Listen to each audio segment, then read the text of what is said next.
Hello, hello, hello.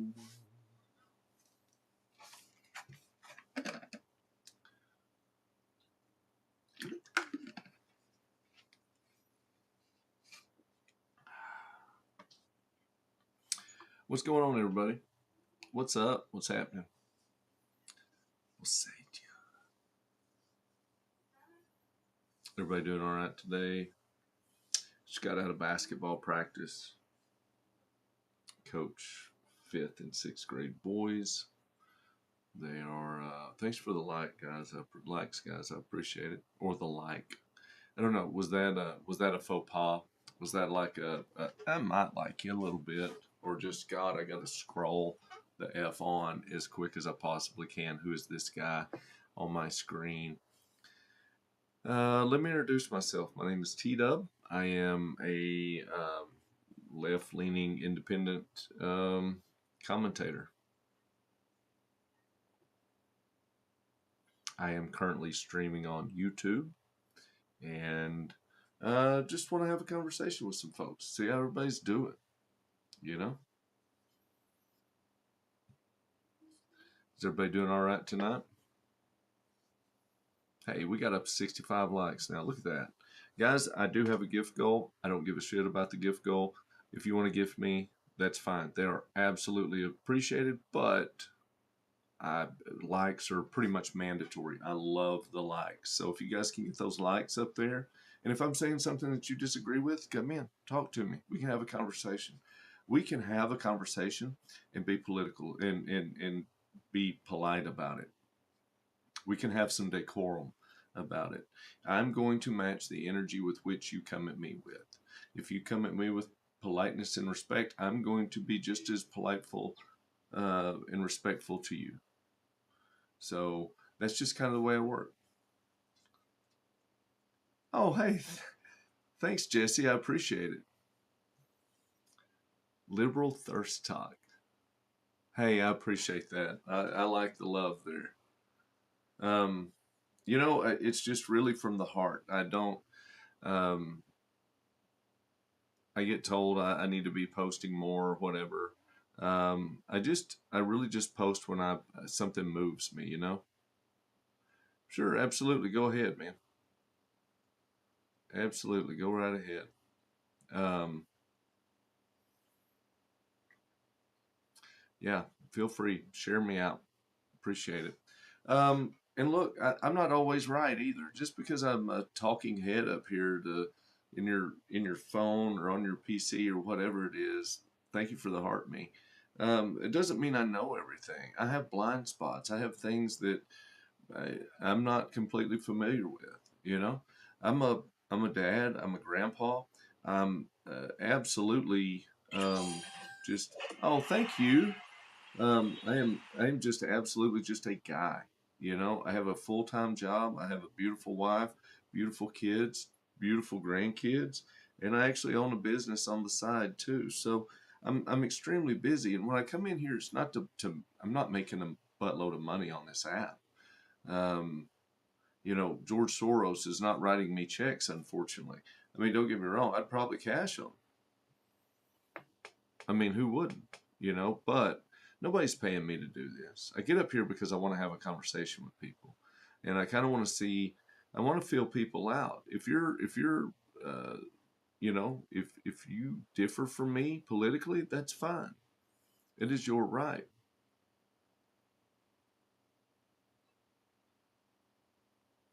Yeah, Nikki, absolutely not lawlessness. 100%, not lawlessness. And the thing is when I am left leaning. I stepped away from the Democratic Party years ago. And I did that because I realized that the two party system is killing us. It is destroying the American experiment. Because what we've done is now we have gotten so divided, and there's such a chasm between all of us that we're villainizing the other side. Now, look, are there things going on in this administration that I think are absolutely abhorrent? Yes, and I will speak out about that. So, Lost Sock, I think a lot of I know people think that conservatives believe in small government, but they really don't. Small government doesn't mean small government for individuals, and there's evidence of that when you go in and you look at the Heritage Foundation and the founding fathers of the Heritage Foundation and the mandate, the Powell Manifesto that they founded that on. Yeah, fuck ICE. I'm with you on that. Fuck ICE. But what I'm saying is, he hasn't done anything that I like this week. Nothing. Not a single thing. Um, but what I'm saying is that through that, what they wanted, if you read the Powell Manifesto, and I'll be honest with you, I've read it. I did a piece on it for my YouTube. But when you read that, it's not that they want small federal government. They want deregulation.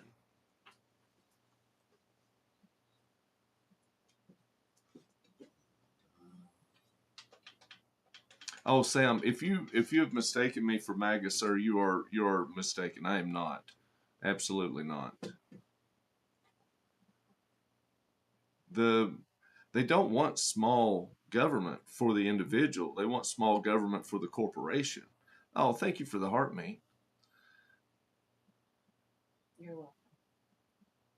That's my wife, guys. She's like, you're welcome. No, I'm all about clean energy and clean air and clean water. You know, and this is one of the things that I tell people is if you're not political, you should be, because politics doesn't care about what your stance is. Politics, yes, Lost Sock, we're on the same team, brother. We're on the same team. I am not a Democrat and I am not a Republican. I don't think we should have these two parties. If we're going to have parties, we need to have multiple parties with equal footing and equal power. The DNC and the GOP are not government agencies. They're not. Those are corporations that are trying to make money, and they do a fucking phenomenal job of that. Absolutely, they do. So I stepped away from the DNC long ago, but I've also voted Republican. I did the first election I ever voted in.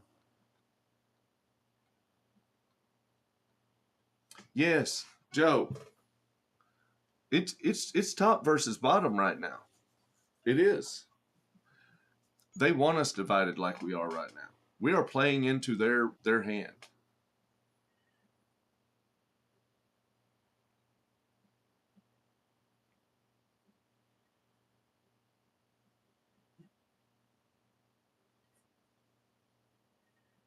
Hey, liberal thirst talk, I'll take it, man.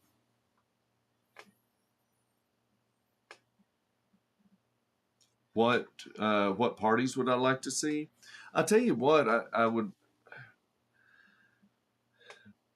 I think we're splintering a lot of the parties, to be honest with you. I see MAGA actually starting to splinter out. You have certain MAGA followers who are starting to branch out. And, you know, you have the ones that are truly American first, and then you have the other ones that are American first plus Israel.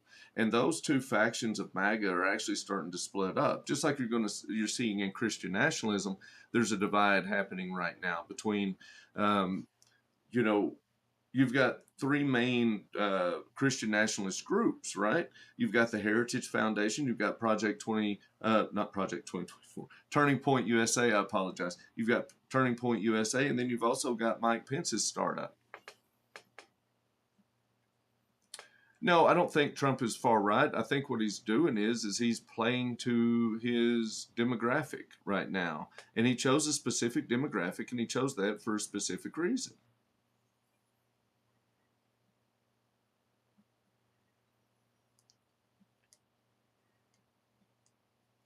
He supports whatever benefits him. Absolutely, he does. Hey, Al Bundy, 495. How many touchdowns did you score in that one game?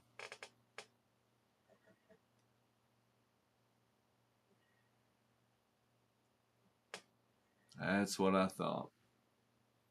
Thanks for the follow, Lost Sock. Well, we do support what benefits our families. However, I don't see Donald Trump as being a benefit to anyone's family but his own. the people that benefit from Donald Trump's administration is not going to be in my live stream. They're not. It's going to be all of us.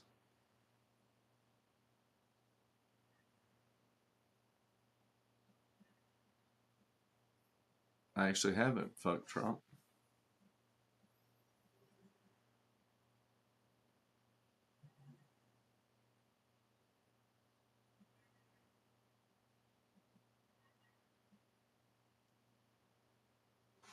Yeah, the thing is with Trump, guys, it's all a grift. And I'm not saying that the man is dumb. A lot of people say that he's dumb and he's incompetent. He's not incompetent. If he were incompetent, he wouldn't be able to get accomplished all the things that he's getting accomplished right now. Because the people that are loving this right now are the people up at the very top of the food chain, those predators that sit atop in that 1 to 5%. You know, and those are the people that are loving what he's doing, but those are the people that also run this country. The problem is that we have been bamboozled into thinking that walking in or wandering into a voting booth and voting Republican or Democrat is the right thing. That's not the right thing. The right thing is to vet your candidates and to see who's paying for their campaign. That's the first thing I look at. And then I look at their policies after that. And I've noticed this. When I look at a candidate and I just look at who is being crowdsourced or open sourced or something along those lines, people who are not taking money from super PACs, people who are not taking money from corporate donorship, things like that, I notice that their policies are insanely different. Because most of the time, the people that are being crowdsourced, grassroots candidates, they're trying to earn your vote. Tom Cotton in the state of Arkansas received $1.5 million from AIPAC. You can look that up. That's public information. I'm not making that up. He did. He received $1.5 million from AIPAC. Now, let me ask you something. Does that mean that he's going to work super hard for Arkansans, or is he going to work super hard for the Israeli super PAC that paid him $1.5 million?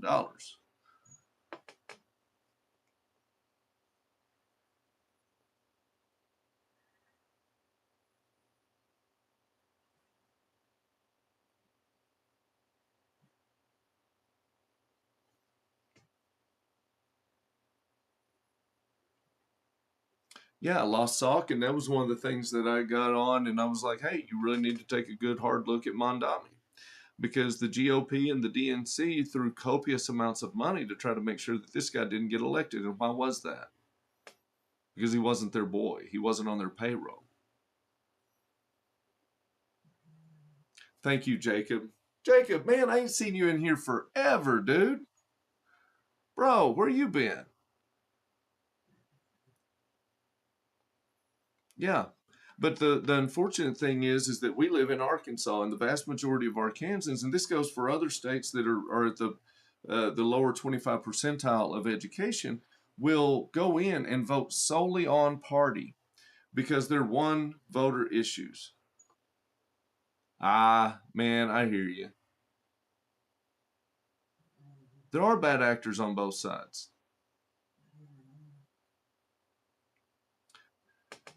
Absolutely, it's the wealthy that are writing our laws. 100% they are. And let me tell you something. I found something new here recently, and very recently. I met some gentlemen who are running as open source candidates. And if you don't know what an open source candidate is, it is a non, they are non-affiliated candidates who are not taking money from donors. The most that they can take is $5,000, period. That is their limit. And the only reason that they take those, wear sponsorships on their jackets. Absolutely, they should. Great comedian, by the way. But the thing is, those open source candidates, that's a new movement that's in America. And I don't know how long it's been around, but it's the first time I've heard of it in my 47 years. These guys, look up open source candidates, and you can look up, um, you can look up Winston Jordan for Congress. That's the website, Winston Jordan for Congress. He is an open source candidate. You can look up Anthony DeRibas. He is an open source candidate out of Florida, and there's about 11 other more that are open source candidates. And their thing is they don't want to be in there forever. They don't want you. They don't want your money to be able to run for them. They want you to listen to what it is that they're trying to tell you that they are wanting to do. And you know what? It's not a bad platform. Because if you take the money out of it, 100%, then you've made it into someone becoming a true public servant, as opposed to someone who's in there to enrich themselves and their family. And that's what we've got right now. We've got a bunch of people in there who are grifting the American people.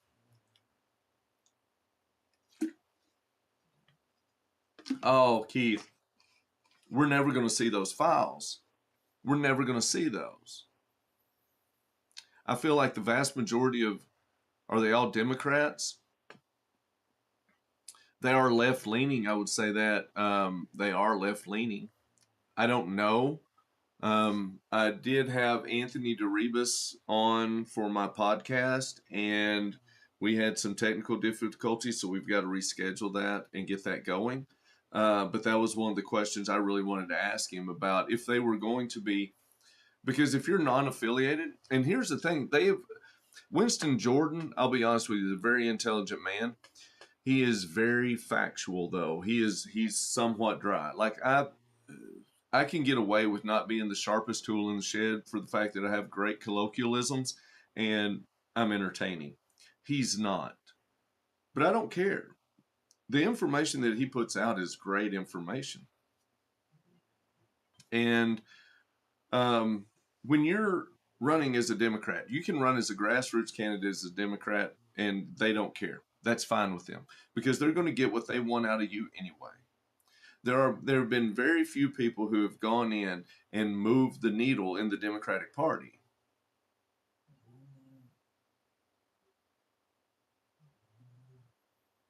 You know what I'm saying? They make those junior senators, those junior congressmen sit on phone banks and ask people for money for their, and this is in the GOP and the DNC both. Nick Tran, okay, yeah. And so these are the types of people that I want in office. These are people who have dedicated their life to actually being a true public servant. I believe we should have a cap on how much somebody makes when they're in office, if they're in the House or the Senate, whatever it is. I think that they can only make X amount more than the lowest paid person in their district. I do. It's like CEOs. We don't need a minimum wage. We need a maximum wage. Think about this. If a CEO of a company could only make, let's say, 100 times the lowest paid salary in their company, guess who's going to get raises every year? Everybody's going to get raises. Do they have that in Japan? That's awesome. Everybody's going to get raises under that. You know why? Because that CEO is going to make sure that they do. And why is it that we're okay with Walmart accepting government subsidies, which is welfare, it's corporate welfare, while we are paying the SNAP benefits for their full-time employees? When we set up the idea of a minimum wage, it was not, this is the bare minimum you can pay these people. It was established to be a livable wage. And to be honest with you guys, the national minimum wage right now is what, $7.25, something like that?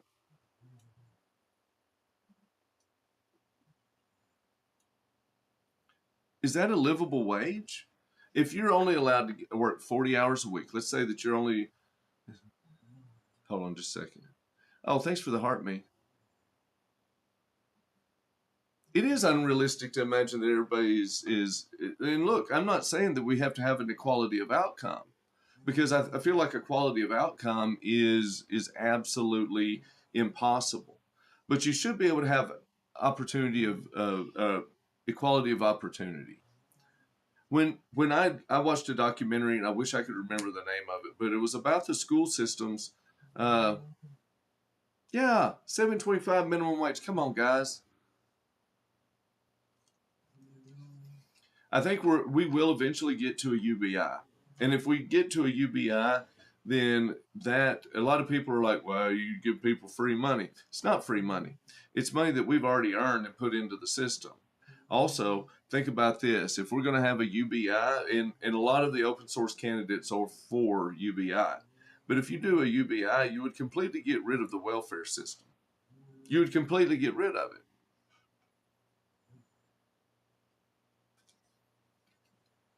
Because now there's no limitation on how much somebody can work and still get that money. So take a woman that is a single mother that is trying to work two jobs to make ends meet. She never sees her kids, and those kids get into all kinds of mischief, whatever. Then they end up hanging out with the wrong kids. Before you know it, they're committing petty crimes, things like this, all because she's trying to make ends meet, and she's in a tough economic time. But she makes too much with those two jobs to be on any type of federal assistance or anything, right? Imagine if she got $800 a month, just $800 a month, and let's say everybody got $800 a month. Where do you think that money's going to go? Do you think people are going to sit on that money? No, people aren't going to sit on that money. People are going to churn that money back into the system.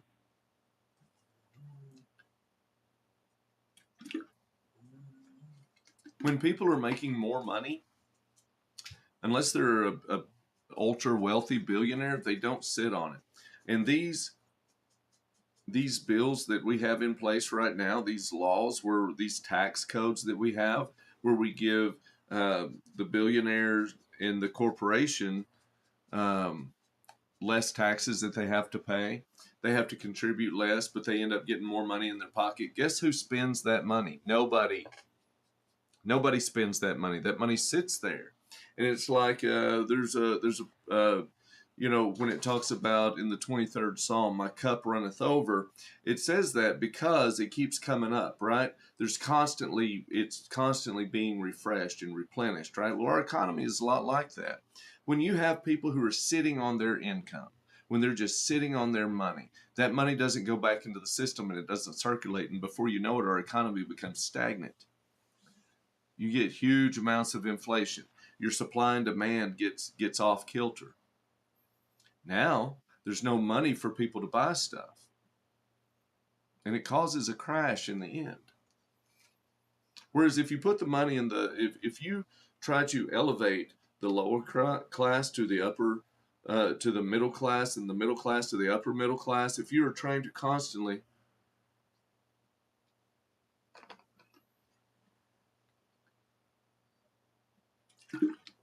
you're continuously going to be a high tide raises all ships. And guess what? The more money we spend, the more money the corporations make. The more money the corporations make, the more money that they're able to pay their employees. There was FDR had what he called his second Bill of Rights. Joe, I am not the grammar Nazi in here, but you're fine. But we have to keep our money going. We have to keep it moving, you know? Oh, man. I hate to hear that.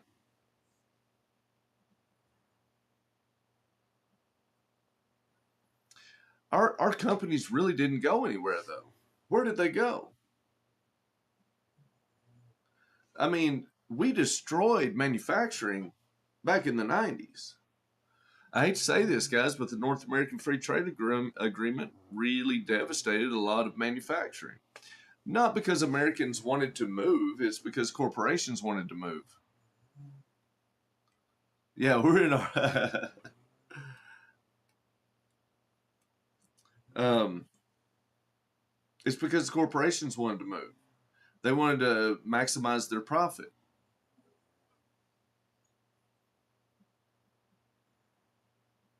Yeah, Nikki, but we pumped more oil in 2023 and 2024 than we ever have.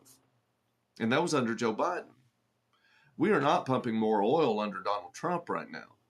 In both of Trump's administrations, he has begged OPEC to increase production, which is what you're seeing right now. Also, the fact that we're using winter blend. We produce way more oil under Joe Biden than we did under Donald Trump. And look, I am not an oil and gas expert, but I do listen to those people who are, you know? Oh, Reagan was terrible. Yeah, and to be honest with you guys, manufacturing is not going to come back. Thank you for that, Lost Sock. You're absolutely correct. That ship sailed. That ship sailed when we latched on to the military industrial complex. The only manufacturing that we're actually good at is weapons. 88 keys, here's the thing.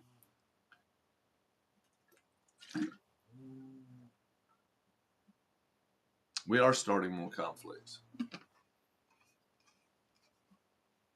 Oh, I don't disagree with you. I don't disagree with you at all in that. No, I don't. Shay, I'm with you on that. You know, that's when our inflation started really grinding up too. That's also when we moved away from the gold standard on the dollar. It was what, 1972, I believe. And a lot of issues that we've had since then have come from that.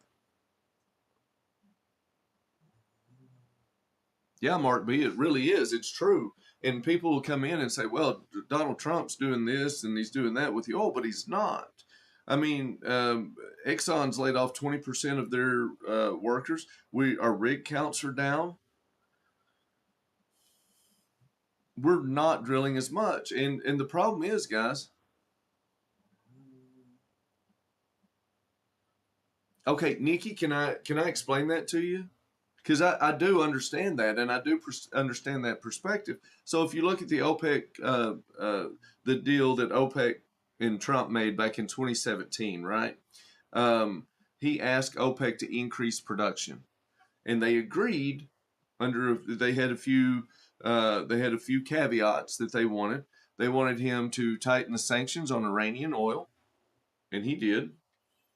And they also wanted him to come out in support of the prince that killed the other guy, whatever his name is. I can't remember the names right now. Trump issued waivers to Iran. And when he did that, that was kind of crawfishing on the bet, right? And so OPEC said, well, let's see if you like this. So they increased production. Do you remember back in 2018 when we had the oil and gas crash, but oil prices were super low? You're talking about super low prices at the pump. It was insane. Well, there was a reason for that. There was a reason that we had super low prices at the pump, and that's because OPEC flooded the market, driving the costs down, which meant that American manufacturers, American oil and gas manufacturers, were going bankrupt. We had 134 oil and gas bankruptcies in the United States. Now, they were smaller oil and gas companies, but they went bankrupt. And then also, we lost 13 oil refineries. Now, some of those we lost just because they were old refineries. Okay, I'm not blaming all of those losses on him. But when you lose refining capabilities and you also lose production, you're in for a big problem. And then, do you remember his OPEC deal of 2020 where he goes with his hat in his hand? Right, right. So he goes with his hat in his hand. And I'm glad you say that, Nikki. He went with his hat in his hand and begged OPEC to decrease production. And they went all the way through 2022. And they did decrease production. Not back to where they were pre-pandemic levels. I'm talking about lower than pre-pandemic levels. And when he did that, supply went down, cost drove up because people were needing it more. And so that's a big issue with people, and it's understanding. Thanks, Jewel. It's a big issue with folks that they need to understand that. You know, we have, you know, people always tell you that the president has no impact on the oil and gas economy. They kind of do, though, depending on the policies that they set with OPEC, because OPEC controls it all. OPEC controls it all. So if you're sitting there and just thinking that gas prices automatically went bad under Biden, that's not actually true because there's nuance to it.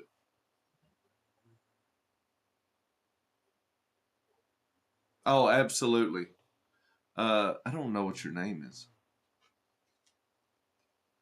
Yes, I'm the same way, Nikki. When I so I have a real good friend. His name's Regil, and he's on here. He's one of my mods, and he comes out and he's a lot better at finance than I am, and he's always pumping out the oil and gas numbers, how much the oil is. Watch out for tomorrow. This is, and he's good at that stuff. He's way more educated than I am, and there's a lot of people that are more educated than I am on certain subjects, and so I always try to refer to them. I ended up following a guy named uh, Robert Rapier, Rapier, and hey Vance, what's up, man? Hey, I'm going to get you that email out. I swear, we've just been super busy this week, man. I get that. I get Triple H. Um, I get all kinds of stuff in here. When I had my hair long, I used to have my hair was long. It's down about midway of my back. Everybody thought I looked like oh God, what's that guy's name? The guy that played Big Lebowski. Yeah, Junior, you're 100% right.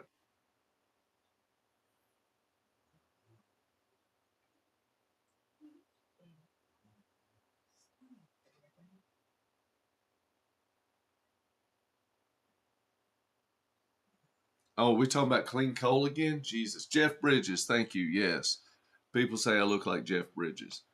And not, I mean, look, they've never told me I look like anybody absolutely disgusting. It's fracking country now. Thank you, 88 Keys.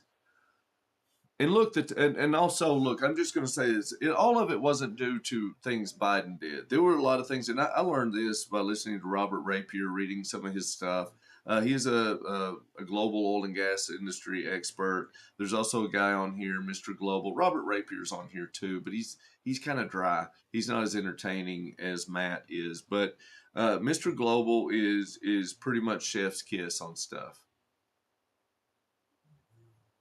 Oh, I'm sure.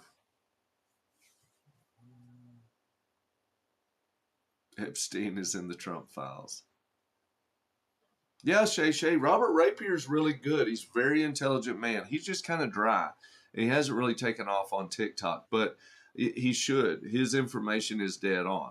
Um,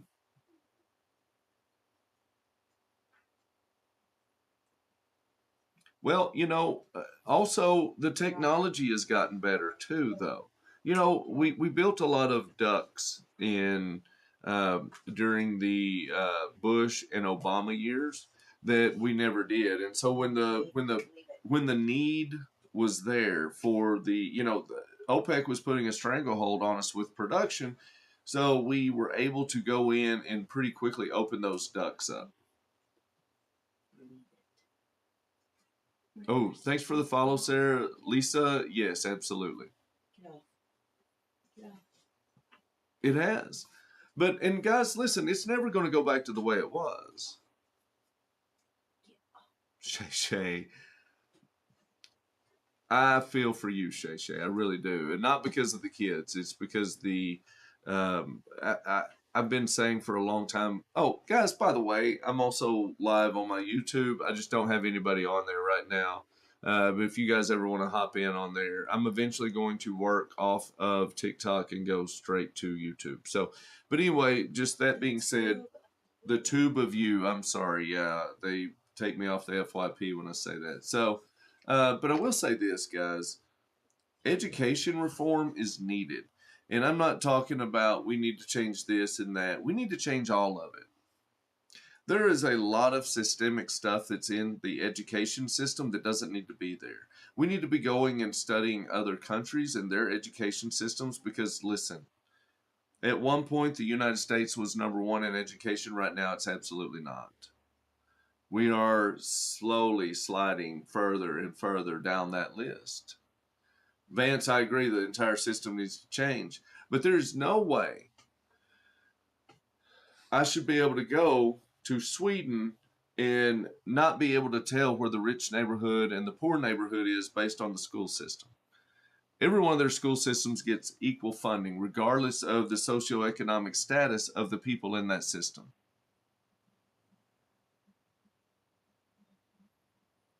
Well, Nikki, I'm gonna say this. I hate charter schools because charter schools is a grift. Charter schools is a grift. It's stealing the public funds and providing welfare to uh, private schools.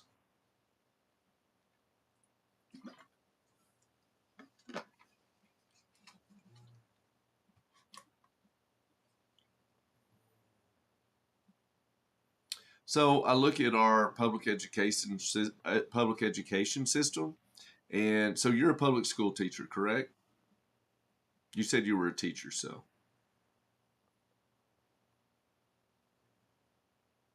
so in the state where I'm at, you can tell where the rich people live and where the poor people live based on the schools. The funding for uh, the rich people's area is quite a bit better than it is for the urban areas. Go to an inner city school and go to a school out in the suburbs, right? Which one do you think you could tell which one was the one that's in the inner city? Tax dollars make the difference, but it shouldn't. It shouldn't make the difference. They should all be the same. They should all be the same. There shouldn't be any difference between a because it's tax dollars. Because most of the school systems are based on, at least in my state and the other states that I've lived in, have been um, based off of your property taxes.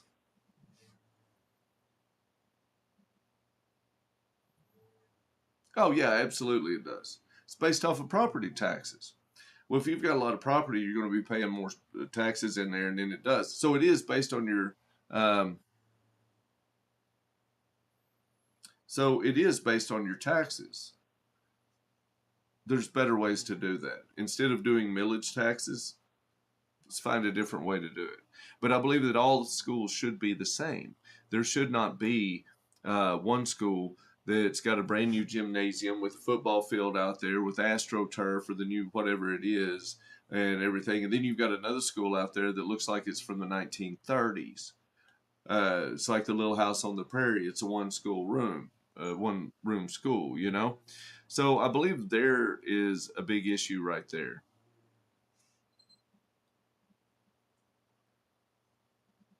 That's awesome. That's awesome. Because no offense, Nikki, but I use Mississippi a lot as an example, and I'm talking about the.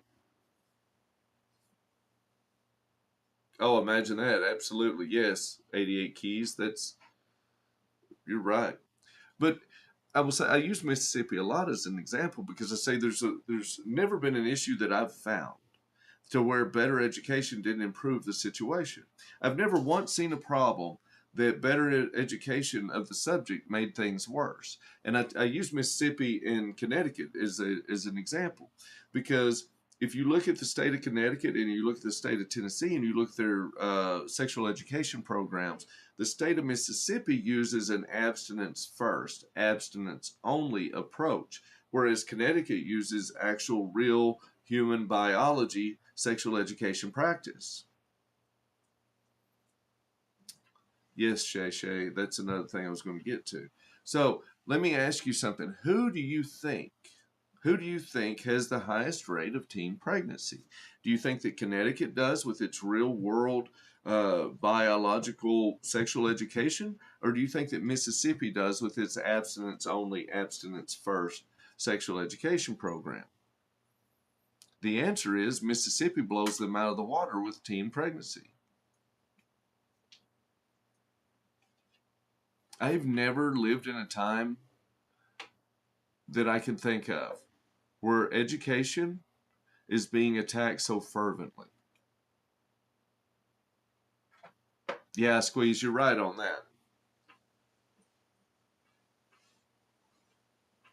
Absolutely. Absolutely, there are more STDs as well because as kids are less educated in that subject, of course they're going to do that.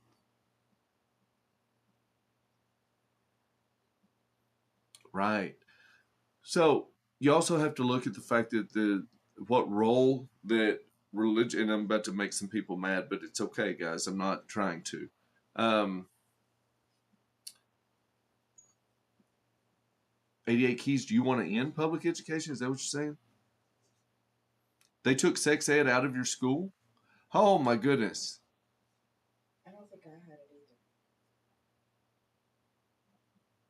Yeah, they want to dummy down education. Okay, I mistook what you said there. Sometimes I get a lot of comments going and it's hard for me to keep up.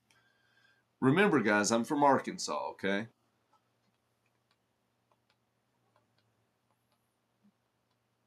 Yes, Jester, absolutely right. Yes, it is absolutely 88 keys. So listen, I did a piece on that on my YouTube, and I was talking about one of the things that my tube of you. I'm sorry, Rachel. One of the things that I keyed up on was the fact that if you look at, Trump disavowed Project 2025 when he was running for office, he said he didn't know anything about it. Although in April of 2022, when they handed him Project 2025, which they hadn't named it yet, but it was pretty much written. The outline of it was he glorified it. He said, "This is the new movement that will bring us back into power." He loved it, and that was Project 2025.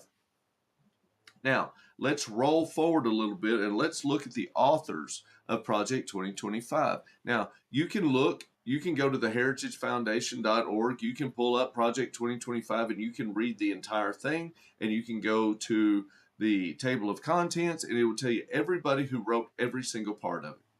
And the lady's name escapes me at this moment, but she was for the past 17 years working for the Heritage Foundation.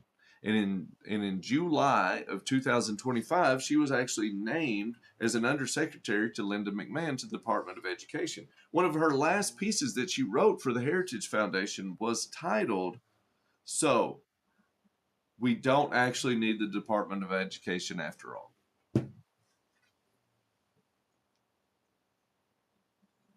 We'd have a ton of Jimmy Neutrons.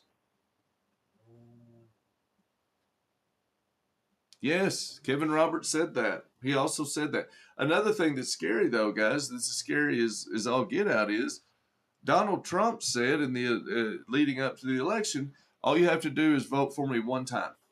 This time, this is the last time, then you won't ever have to vote again. Now, did he mean he wasn't due for another term, or did he mean something a little more sinister? Am I right? So, Squeeze, you've got to look at it and look. I think it was 88 Keys and I. Ron say what? Um, hey guys, thanks for the follows. I appreciate it. Yeah, Jen, I heard that. I haven't had a chance to look it up yet though. Thank you for that. I appreciate the gifts. Guys, I do love the gifts. I love the likes more. I appreciate the gifts. I would never ask you guys for gifts. I will ask you guys for likes. So if you like what I'm saying, keep me in the algorithm. Guys, keep punching that like button and throw me a follow or share me out to some of your friends. Get some other people in here, you know? Anyway, if you go back and you look at Steve Bannon, okay, so we're going to talk about Steve Bannon for a little bit, and the likes are free, absolutely. Thank you, 88 Keys. I saw you followed me there. I appreciate it. The thing is, guys, Steve Bannon has been in Trump's ear before he ran for president. Um, before he ascended down the escalator. And that guy knows he's a smart guy. He's a strategist. He's a political strategist. He is a pimple on the ass of humanity. Absolutely, he is. But when he goes out and he goes on to the Bill Maher show and he goes on to these other talk shows and things like that, and he says he is 100% confident that Donald Trump will be sworn in in January of 2028. He's confident in that. And the reason he's confident in that is because there was a book by a gentleman named Barton who wrote the Jefferson Lies.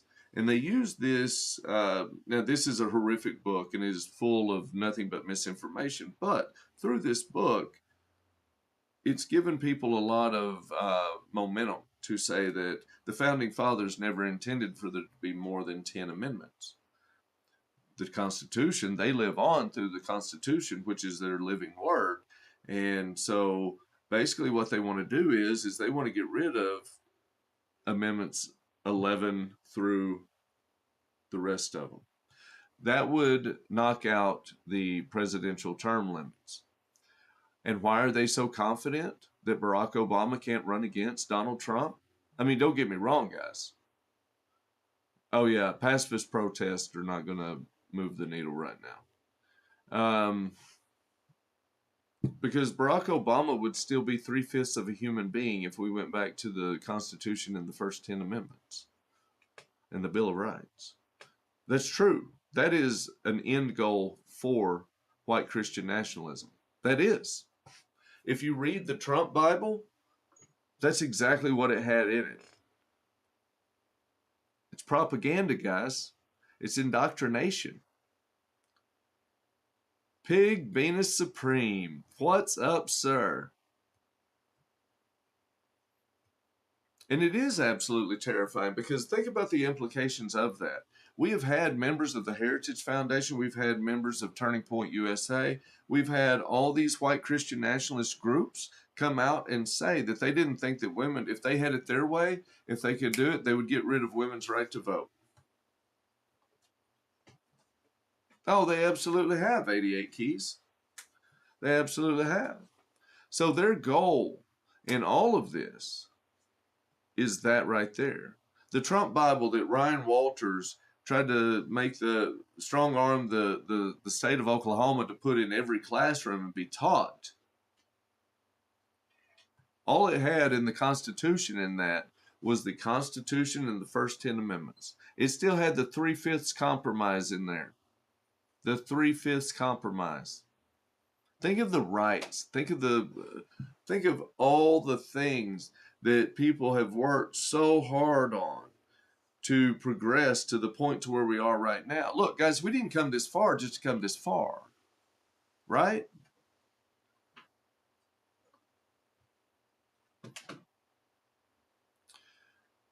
Oh yeah, the president of the Heritage Foundation actually said in an interview that if he could grant someone could grant him any wish right now, it would be that women no longer had the right to vote. He said that. Yeah, Pete Hegseth, pastor. Guys, I'm sorry. It's been a super long day. I worked a lot of hours today, so my brain's a little foggy. Names are escaping me right now. I can't remember Hegseth's pastor, but he literally did say that 88 keys. He was talking about that, and some of the things that they perpetuate on their platforms is really pretty disgusting stuff. It's not the stuff that I think Jesus Christ would want. Because to be honest with you, they want Gilead to be real. Absolutely, Squeeze. The thing is that if Jesus Christ showed up today, those are the people, those are the Sadducees that he would be, he'd be flipping the tables on them. He would, if he could get past ICE.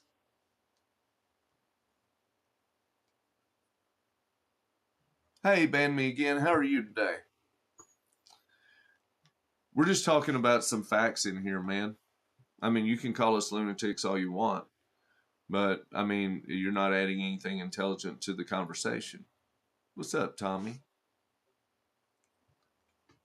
And look, I don't have a problem with you being a Christian.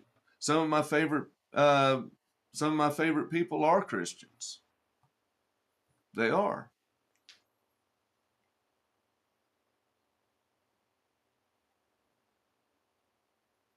Yeah, Vance, we do have to stay focused.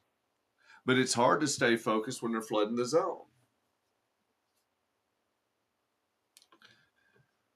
Jeff, they wouldn't stone him.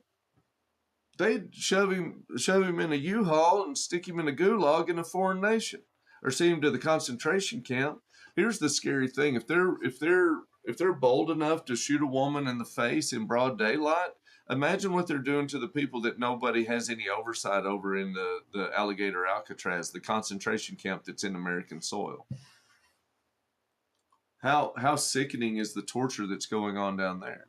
Those poor people are in there, and this is not the United States that I grew up that I ever thought would happen.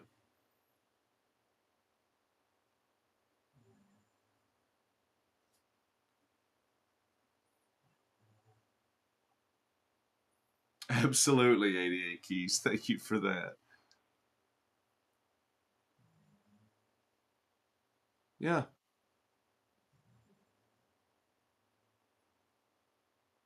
Oh, now is absolutely the time. And Jeff, I'm with you. I don't recognize this country anymore either. I don't. By the way, guys, if any of you are interested in anything that I do, hit my link tree and just go give me a follow on the Tube of You. I would very much appreciate that. Uh, I fear that I'll be honest with you guys. I'm a little bit worried that this app is going to change drastically when the new owners take control. I really do. There are a lot of left leaning creators and there's a lot of right leaning creators on this app. And I listened to the rhetoric of Shlomo Kramer. I've listened to the rhetoric of Bibi Netanyahu. And I'll be honest with you guys, I used to have 300 people in my lives consistently. I don't anymore. I am on the Tube of You, and I'm actually there right now live streaming. And if people were conversating with me over there, I'd be chatting with them too. I don't have anybody. I think I had 20 something people in there the other day, yesterday, as a matter of fact. But look, and that's fine. Yeah, January 22nd. The thing is that when Shlomo and Bibi Netanyahu came out and said that the best way to protect the First Amendment is to restrict the First Amendment, specifically social media apps like TikTok. I don't see AI stuff either. Well, yeah, I don't. I also don't see any Israel, uh, Palestine stuff over there either. And so, yeah, if you look, guys, I'm happy every single one of you is here. And I would give you guys the same energy if there were 1,000 people in here, if there were 5 people in here. I'm not in here trying to monetize. I like to have a conversation. I think that's important. I like the fact that I have people in here who disagree with me, who come in here and feel comfortable enough to actually have a conversation and not come in with hate right off the top. Let's have a talk.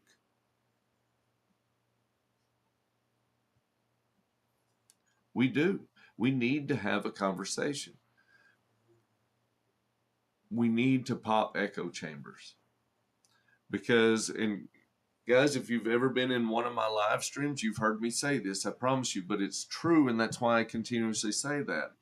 We need good conservatives. We need good liberals. We need good progressives. And the reason we do is because if everybody's thinking the same thing, then nobody is thinking. John Wooden said that. That's not me, but John Wooden said that. He was a very intelligent man. Because if there's ice on a road and you're up there and your tires have got oil on them and you punch the gas, that car's going to sit there and spin. I know, Vance, and we've talked about this. You've got to have some friction, guys. You've got to have people that have the maturity level to sit and, hey, Rod, what's up, man? Um, do you have, what age am I? Tell me my age.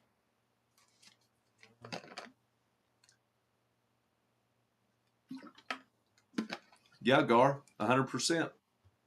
And I'm not on this app to fearmonger people. I'm not. I'm not in here trying to incite violence with people. I'm not in here trying to argue. To me, there is no argument. It's a conversation, you know. But I am in here to let people know now's the time to be prepared. It is true, Squeeze. It is.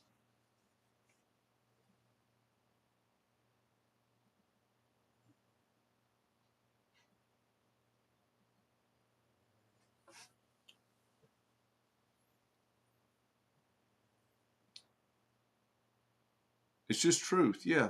Thanks, Maggie. Thanks for coming in. But look, I understand that, and look, I understand when people come in and listen to me. When people first see me, guess what they think I am? They think I'm MAGA, 100%. Then they hear the dialect of my voice. They hear my accent, and they think, "Oh, this guy's unintelligent. This guy is MAGA, 100%." And then they listen to the words that are coming out of my mouth, and either people love me or their cognitive dissonance has been triggered. Yeah, Jeff, it is. And here's the thing, this is like my camouflage, but it's also my privilege as well. And I'm not saying that to try to sound woke or anything. Because of the Abrahamic religions that are so prominent in this society right now, which means that with the Abrahamic religions, what comes with that? The patriarchy. The patriarchy is so deeply ingrained. Hey, what's up, man? We need to get over the preconceptions. I do.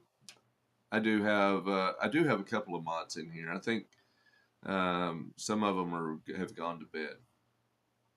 Yeah, Benjamin Franklin warned us. But we do have a large patriarchy in this society. So me being a white male that's relatively educated, I have a little bit of privilege off of that. Not that I'm making a ton of money on that.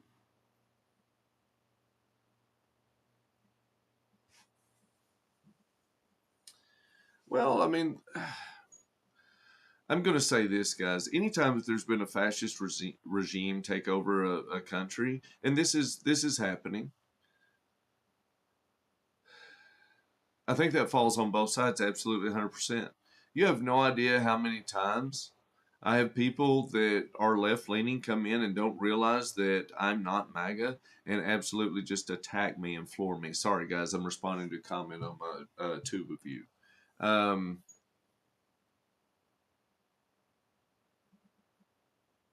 but, I mean, there comes a lot of privilege with being a white man with an education that has the confidence to get up and speak in front of people. And I could absolutely. Yeah, dude, Vance, I'm with you on that. I am with you on that.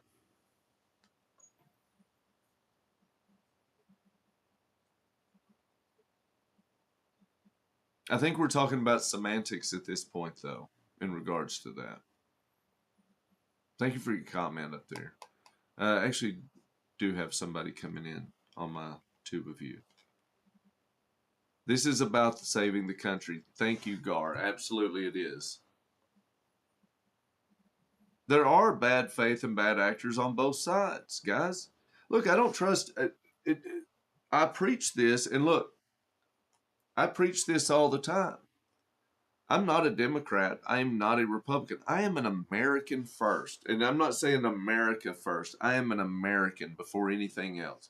And uh, when American citizens' rights are being violated, I took an oath to defend the Constitution.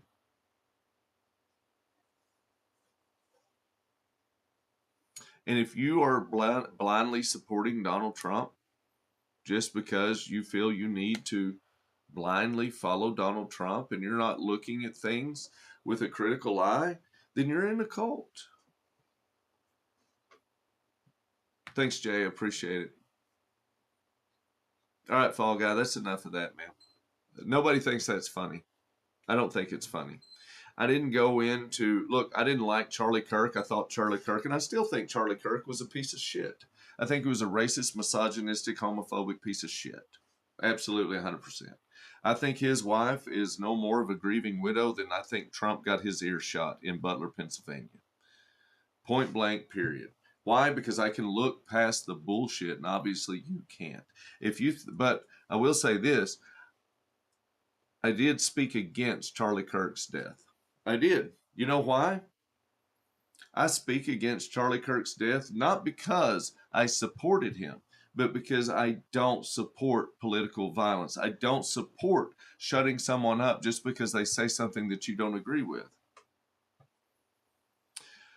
Oh, dirty dog. Here's the thing. I took that oath and I can recite it for you right now. I still know it. But yeah, I will obey the orders of the president and the officers assigned above me in accordance with regulation and the Uniform Code of Military Justice. That's the line immediately following that. And that is the caveat that a lot of you mouth breathers don't quite grasp. It is not absolutely 100% that I did not swear an oath to the president. I swore an oath to serve and protect the Constitution. And that's exactly what I'm doing right now. Because when you have an administration that is threatening the First Amendment, the Fourth Amendment, the Fifth Amendment, the 14th Amendment, and violating them as well, and disregarding due process, illegal search and seizures, censoring free speech. And if you think Donald Trump isn't censoring free speech, look at Brendan Carr, another member of the Heritage Foundation, though, also wrote the excerpt on the Federal Communications Division in Commission in Project 2025, who is the head of the FCC, which is supposed to be an unbiased office. That means it's not a political. It's not political. It's supposed to be apolitical. But he made it political because as soon as Donald Trump came in, he said flat out, I look forward to fulfilling the agenda of Donald Trump. You know why? Because it was his agenda that he wrote in Project 2025. That's why he was dangling those carrots above those huge networks in their corporations deal, is because he knew all those billions of dollars, that those companies spent in those buyouts, if he didn't give them FCC licensing, nobody would see.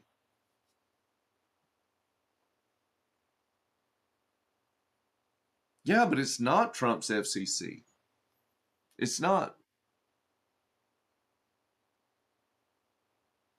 I really, Megasaurus mess, I don't want to convince them of anything. It's not my job. I'm not here to argue with them. I'm standing on facts. See, to me, truth is like a lion. Oh, somebody got their little peelings hurt. I got a restriction for bullying, guys. I got a restriction for bullying. These people who stand on First Amendment rights,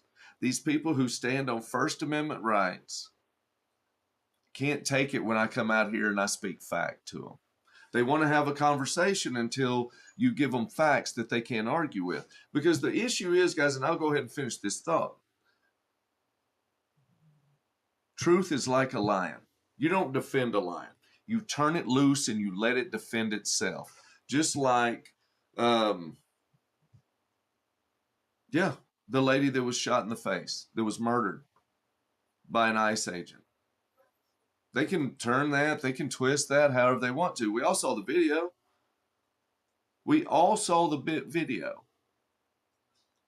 And if they want to look at it through a different lens to make sure that everything that Trump's doing is right, that's fine. It's not my job to change their mind because I'm not going to.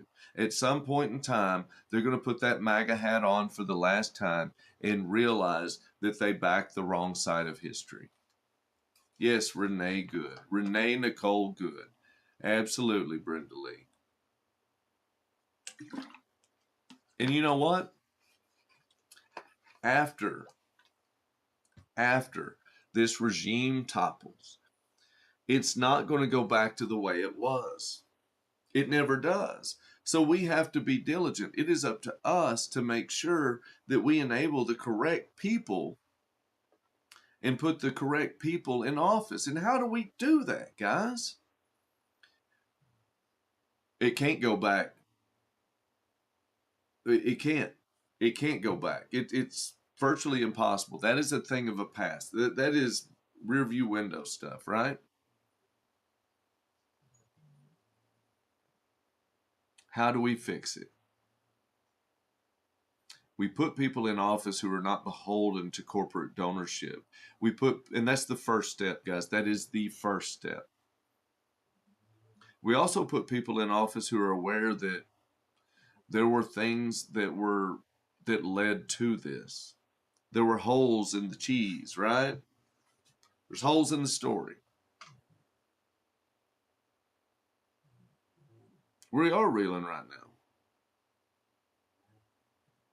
There is a new nation being built. Thank you for that. I've never seen that gift. A rose bear. Awesome. Thank you, Kate. The thing is, we have to decide. This is a very key part right now in American history, whether we want to admit it or not. If we sit back and we keep going into a voting booth and just voting for people based on the letter beside their name, we're going to end up with an oligarchy, a legit oligarchy like what is in control in Russia right now. You think Vladimir Putin's really in control? Not really. He has bosses too. Is that what we want? We don't want a military leader taking over and end up having a totalitarian regime, right? We'd like to have a constitutional democratic republic. Because when the right love to say this, we don't live in a democracy, we live in a constitutional republic. Yeah, I'm well aware of that, which is a form of democracy. Those two are not separate ideas. They're in and of their same. 90% of politicians in DC are paid by AIPAC. Thank you very much, Jen. Thank you, thank you, thank you.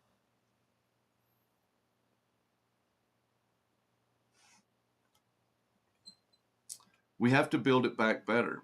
And when we build it back this time, we have to put safeguards in there, different safeguards, because we see where the holes were. Oh, Juke, that's a terrible thing to say. She looked very radical when she told him she wasn't mad at him. This is her license plate. They can come check her out later because she's an American citizen. Because to be quite honest with you, ICE doesn't have any jurisdiction over an American citizen. They were violating her Fourth Amendment right.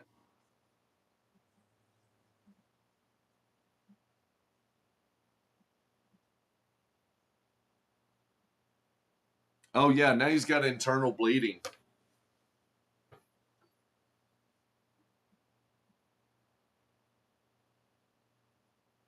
Yeah.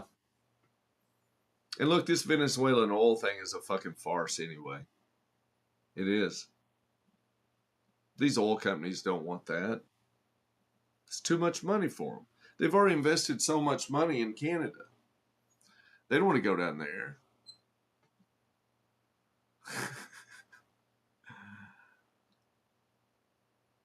It takes 47 days of training to be a murderer. Yeah, it's not great oil. And here's the thing, we don't really even know how much oil is over there. We don't. They haven't been there haven't been any exploratory studies done in Venezuela in decades. You know why? Because Venezuela was a petro state.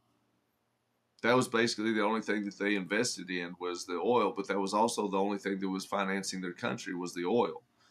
And so through the means of having to finance their country through the oil, they didn't have the money to reinvest into the oil infrastructure. Yeah, Sean. Tell me a time in history when the good guys wore masks. Well, it's because they're being doxxed. Well, maybe it's because they're being fucking assholes. How about that?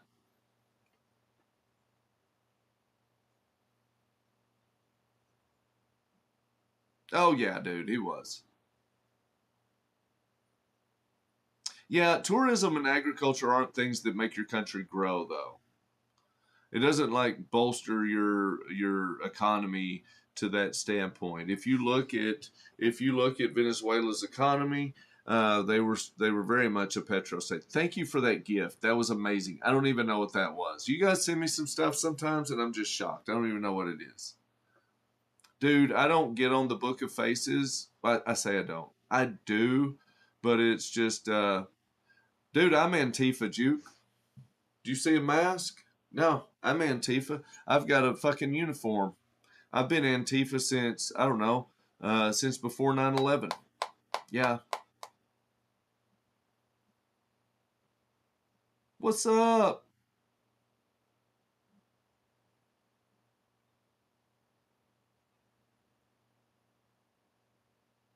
Yeah, I'm Antifa. I can be the president if you want to turn me into the high command. I'd love to have a word or two with them.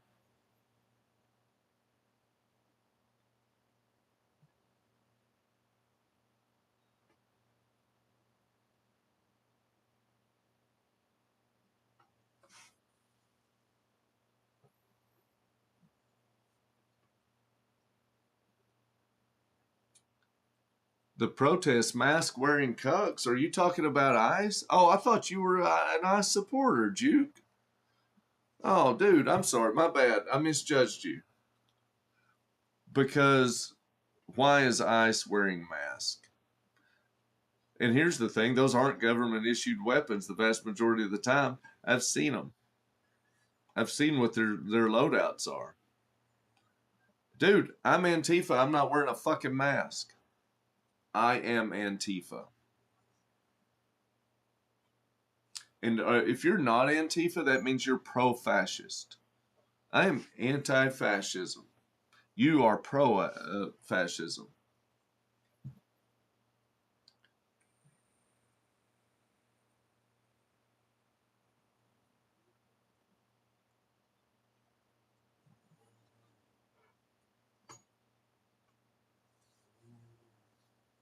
Dude, Rittenhouse. That's funny, man. That kid was radicalized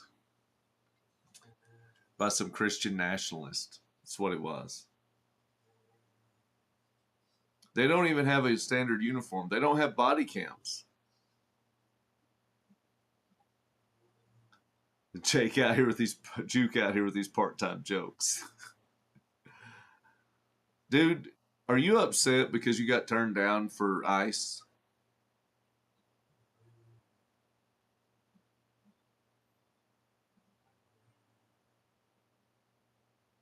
He did cross the border.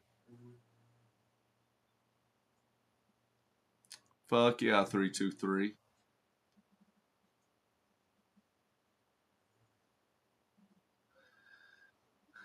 Antifa's the United States Army. That's where I got my uniform from. I proudly served. I was in basic training when 9/11 popped off.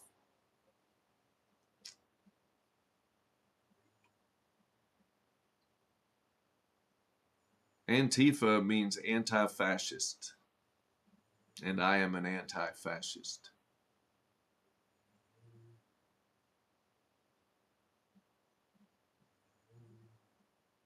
I'll tell you what I'm against more than anything, and that's an authoritarian theocracy, which is where we're heading. We are heading to an authoritarian theocracy. Look at the speech that Stephen Miller gave at the Circle Kirk and tell me that didn't have some 1930s Nazi rhetoric in it.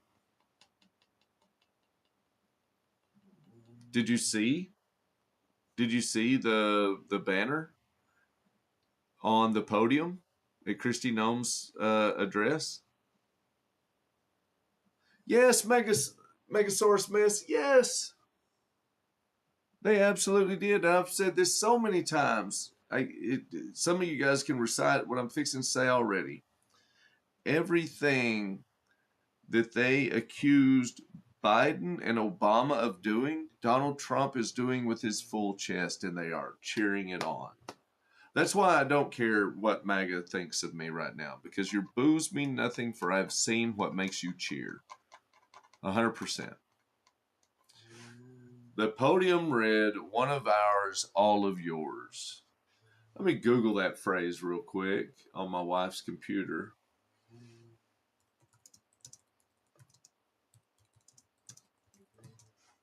I mean, it's a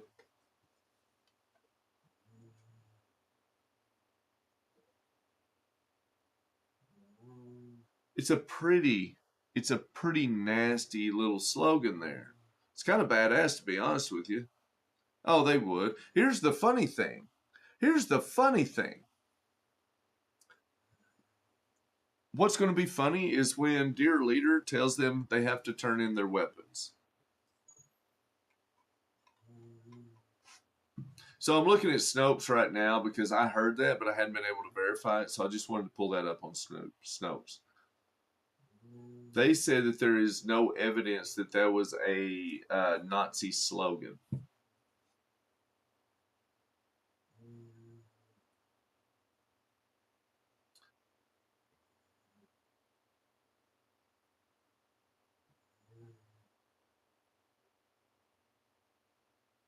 But that is a pretty grim little slogan there to put out there, isn't it?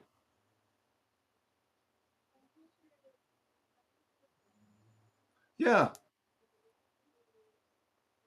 It's a dark, fucked up message, yes. He'd rather take it blindfolded.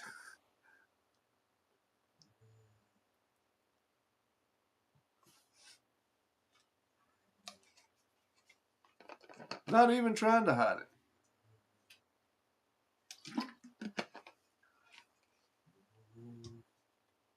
Oh, the Juke is confused as to what fascism is. So you want to know the ways that I think that Trump is fascist, right? You want me to list those out for you, and that's okay. I can do that. So the first thing is he's trying to centralize power to the executive branch. He's confused what a joke is too. If you look at the attacks on education, if you look at the attacks on social programs, if you look at the vilification of the immigration laws, if you look at just about anything that he's done in the past year, let's say year, I think that's a good round number, a year. He pardoned everybody who was involved in January 6th. And if you sit there and you believe that Trump won the election in 2020, then you lost the plot a long time ago. You have.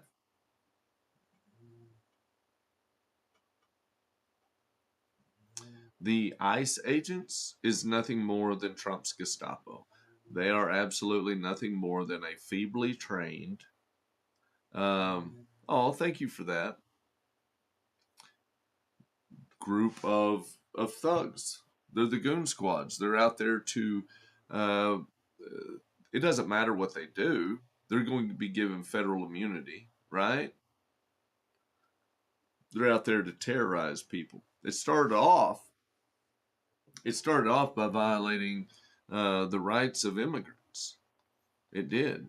By violating their right to due process. We're going to literally take people, we're going to profile them based on the color of their skin. We're going to chunk them into a U-Haul and haul them off to a fucking gulag in a foreign land. Does that sound very American to you? Can you imagine the outcry had Barack Obama done this? Can you imagine that? So they're going to do that, right? They're going to load people up because they're brown, and they're going to haul them off to a gulag. And then we're going to build a concentration camp in the middle of the fucking swamp. And we're going to sit there and we're going to listen to a bunch of MAGA brag about how badass this is because they think that Trump is a figure of masculinity, supreme masculinity. When we all know that if it was a real round that was going down range towards his head, he would have been crying like a baby. And I tell you this because I've seen a few things in my life. People who have never been around, people who have never been in an austere situation and they get shot in the ear, don't stand up and pump their fist. I promise you one thing. Trump has never been punched in the mouth, and I can tell by the way he talks. He hasn't. He absolutely hasn't. He has never been checked like a man could check another man. He hasn't. And so for you to try to make me believe that this guy who was born with a silver boot up his ass got shot in the ear and stood up and fought away from his Secret Service agents who have had training and did his fight while the American flag is being pulled down behind him and reporters and camera personnel are being there to get the right shot. And then it magically healed? That's some Kim Jong-un shit right there.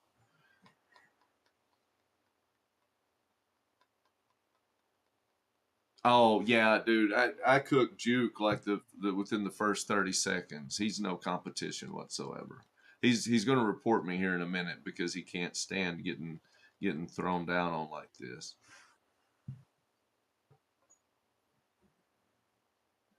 You see, that's the best he's got. He had to go to Google and look that one up. I'm pretty sure he copied and pasted that.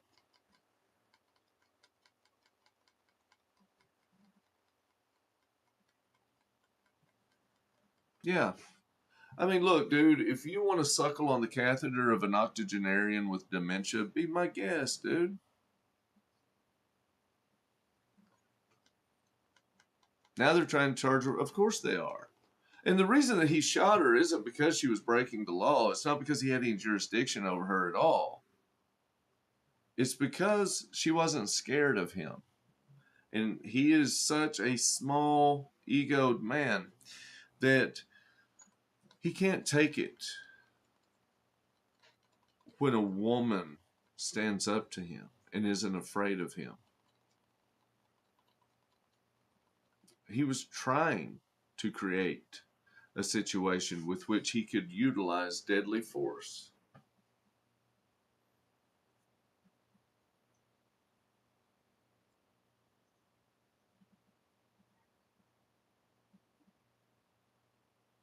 Oh, yeah. And he should be charged with a hate crime. He should be charged with a hate crime. He killed a member of the LGBTQIA plus community. I remember listening to Alex Jones, and I've always listened to political commentary, but I used to listen to Alex Jones not because I believed Alex Jones, because Alex Jones did say a lot of things that were true. But I remember Alex Jones talking about the government, and he would yell, "They don't have people in the streets. They'll be asking for your papers," all this other stuff. And guess what? We literally have a small army going door to door asking people for their paper.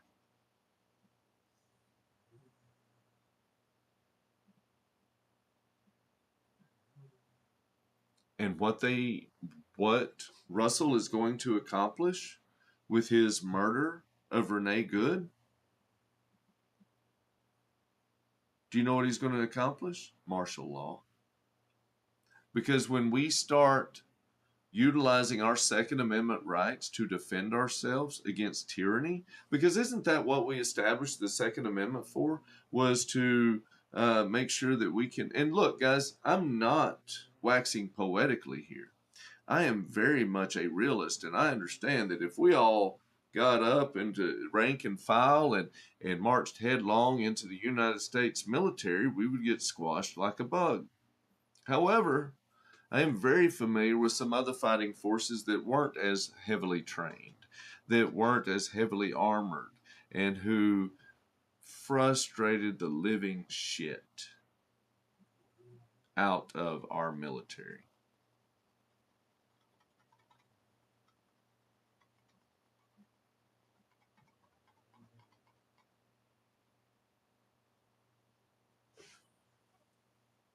Because listen,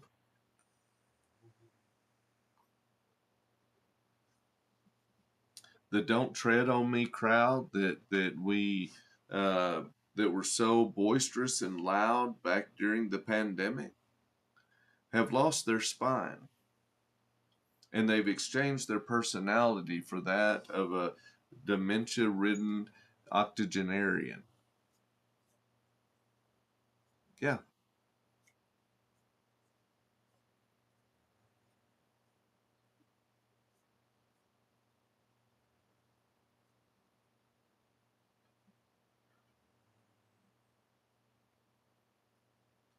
Oh, has he started the what about Biden stuff yet? Has he started the what about Biden shit yet? I hadn't been paying attention to him, to be honest with you. I hope not, and I don't. I hope none of us do, because I'll tell you what, guys. I am a disabled vet. I am a staunch supporter of the Second Amendment, and if somebody kicks down that door, they're going to be met with equal, if not more, force. Hey, Nick Nack, why can't you take me serious? Is it because I got my hat turned around backwards?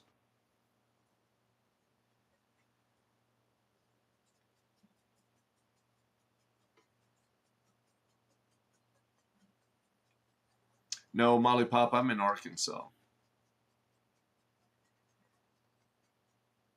Yeah, the Lightning Thief joined. Yeah, they are.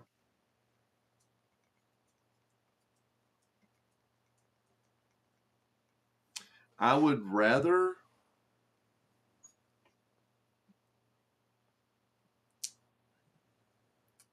I would rather keep my door closed and not comply with them and not live another day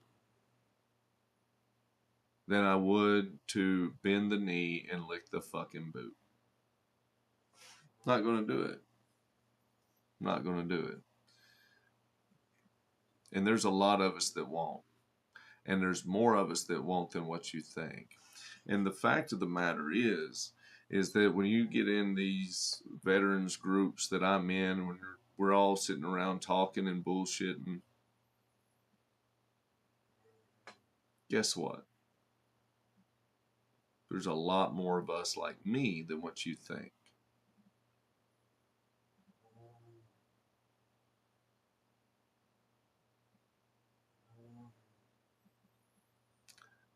Lightning Thief, easy.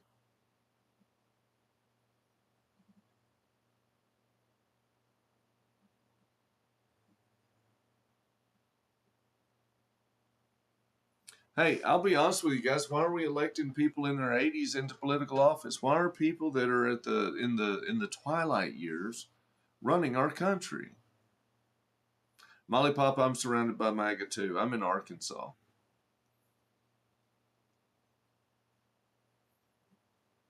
Uh-oh. Yeah, I'm in Arkansas, guys. And let me tell you something. I'm right on the Arkansas-Oklahoma border.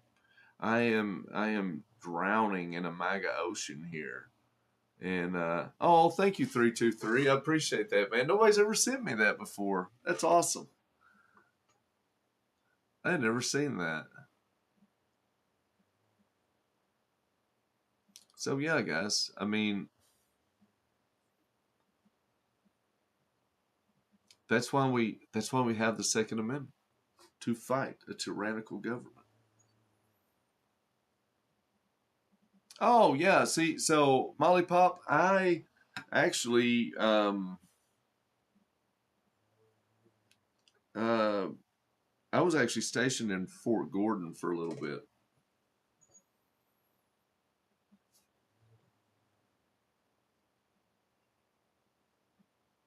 I appreciate it. Appreciate it, silly.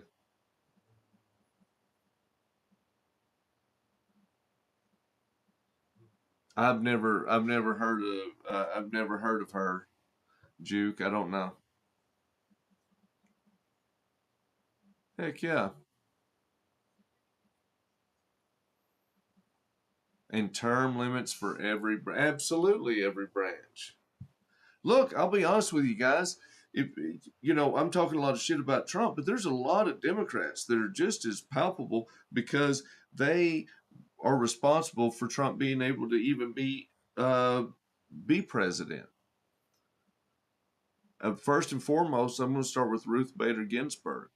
I know everybody loves RBG, but I'll be honest with you, she fucked everybody. Why? Because she stayed in too long. She stayed until she literally passed away. She should have left. Obama begged her to leave so he could have that spot, but she refused. And then what did they do? Merrick Garland should have been a Supreme Court justice. She ruined her legacy by not letting go. Right?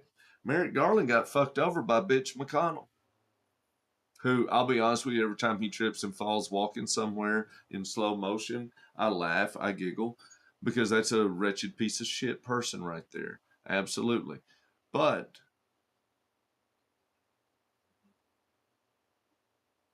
Merrick Garland should have had the biggest axe to grind against MAGA. What's up, William? But he didn't. After January 6th, Merrick Garland, as soon as he started at the DOJ, he should have taken Trump to task. He should have had him. He should have had him subpoenaed, locked up, whatever it is. He should have thrown the book at him. Hey, Nightsin. Because he took the high road.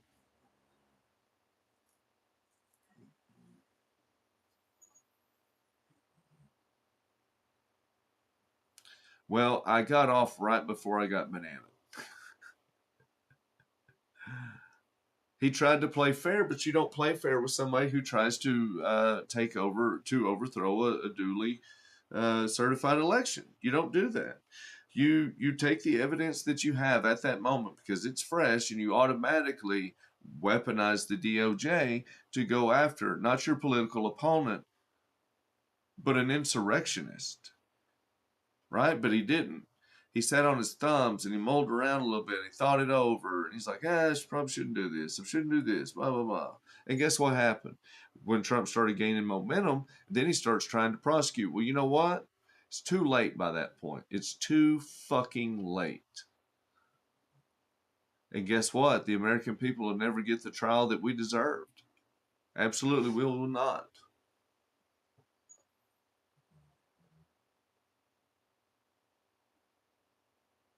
Juke, I don't know why you're coming up with these things. They're not clever.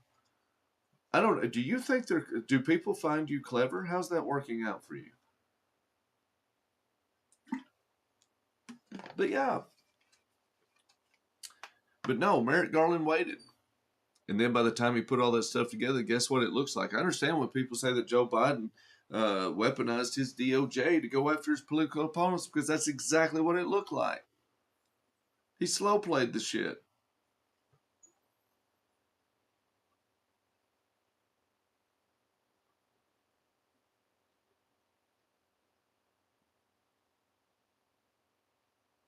We're gonna put him in the cuck chair.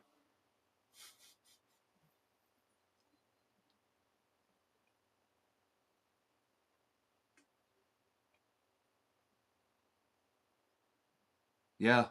You know what, Jen? I believe you. I mean, I don't disagree with you at all. I really don't. I don't disagree with you at all. I believe that that is a potentiality for sure. That they're all corrupted. That they all are in on it. Because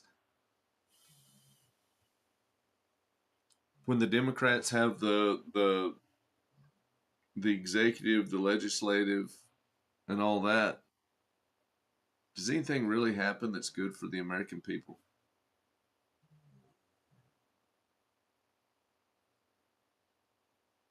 Oh God, yeah, yeah, Craig, 100%, man. Release the unredacted files. Release them.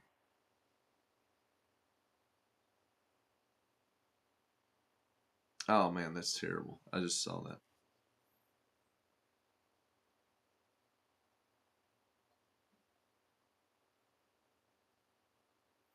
Oh, it's not my name. It's absolutely right. There are. There are a lot of people out there who are true to their oath. And I think that's what this For some reason they feel like just because they hijack patriotism that uh, they feel like that they own it now, but they don't. Because true patriots actually hold true to their word. They don't waffle. They don't go where just switch over to the side where they think they're going to profit the most. You do the best for the people. That's what the Constitution was written for, was to protect the people. And when we have, if one person has their rights violated, we should all be upset. We should all be up in arms. We should all be mad. And what's sad is that it took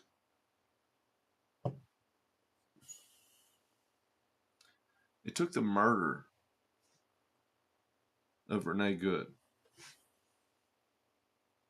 to infuriate people enough to where we're at this point where I will say, now is the time. You know when the time should have been?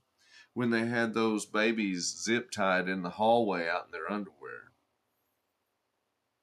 Sasha Riley, yeah, I was looking her up today actually on my lunch break because I've had a few people. Hey, thanks, Sally, I appreciate it. I've had several people ask me about that in my live, but I've been guys, I've been working really long shifts this week, so I'm tired and I don't always look stuff up.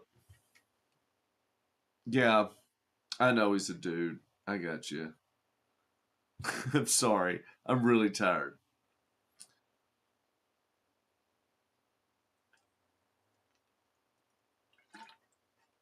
What's up, SB? Thank you for the gold medal. I appreciate it. Oh, hey, Mimi. I'll be quiet and won't tell anybody about it. Oh, thank you for that. I do like that Night Star. That's probably my favorite gift. Yeah, he's got a. I think he's going through his Rolodex of stuff that he's heard and copied down memes that he's seen.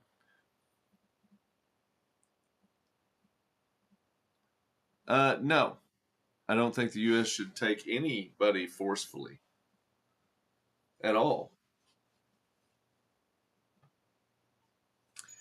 Um, why would we?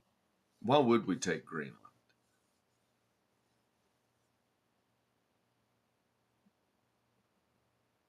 Yeah. Oh, they have. They have.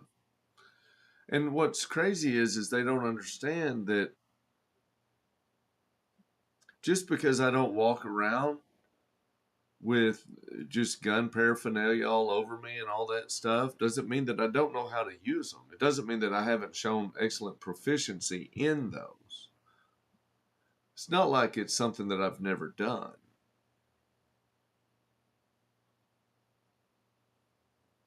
When I was training to become Antifa, the Antifa taught me that there's a little switch in there that I can flip.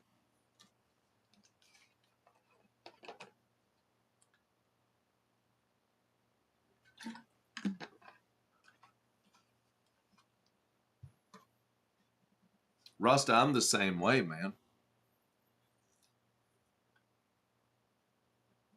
Absolutely, I can send you the Antifa handbook. 100%.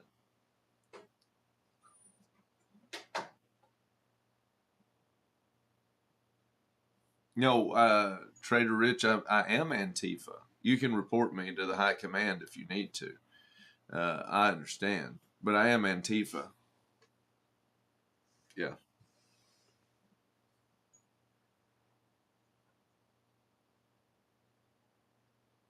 Does everybody need their Antifa handbook? I could pass some of those out. Oh, I was Antifa way before I voted for Harris. I should put my address on here. Yeah, I know, Tech Lady. I heard. It's sad. A man that keeps his oath. How about that? A man that steps up when others bend the knee and lick the boot.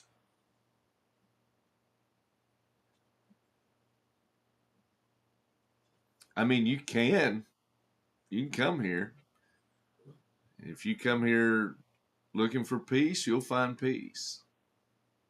If you come here looking for something else, you might find that too. See, when I took my oath, it was to protect and defend the Constitution against all enemies, foreign and domestic. And that domestic is you'd prefer your boys in your daughters RR. I don't know what that means, to be honest with you. Oh, I'm very familiar with the monks.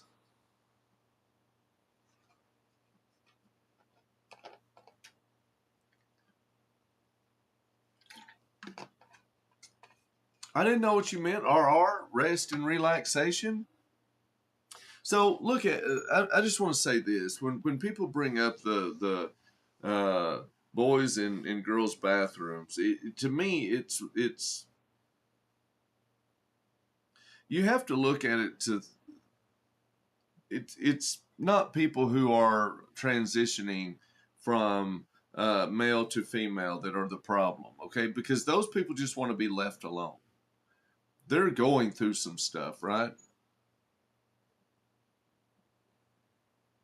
I well, when you can show me the greatness, I'll celebrate it. But while people are getting shot in the face by federal agents and murdered in broad daylight, when people are having their First, Fourth, Fifth, and 14th Amendments violated, when we are profiling people based on the color of their skin, disallowing them to have due process of law and shipping them off to a fucking gulag in a foreign nation, I can't celebrate that because I'm a real patriot. I don't suckle the catheter of a dementia-ridden octogenarian. No way, I was a veteran. Well, yes way, I am a veteran. Matter of fact, hold on just a second. You want to see my VA card? You want to see my DD 214?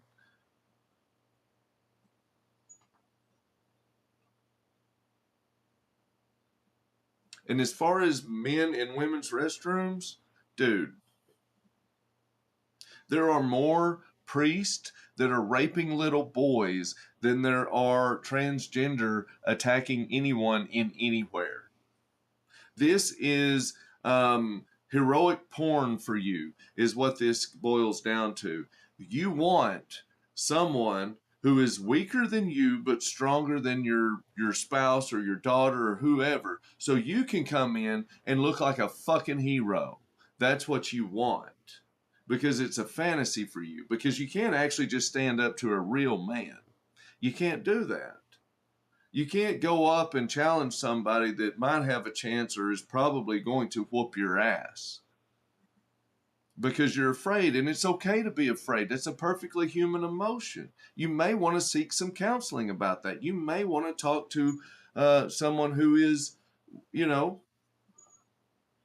you may want to talk to somebody about that and seek professional help, because I believe those are some real issues with you, not with the rest of the world. Now, I understand wanting to protect your family.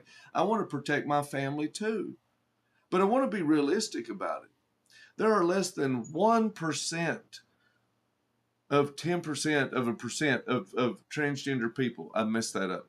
There's less than 1/10 of 1% of transgender people in the United States.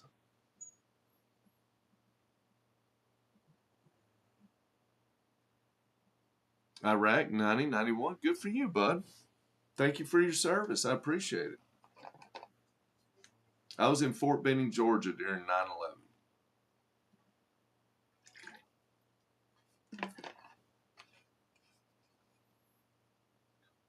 Yes. Out of how many thousand athletes in the NCAA?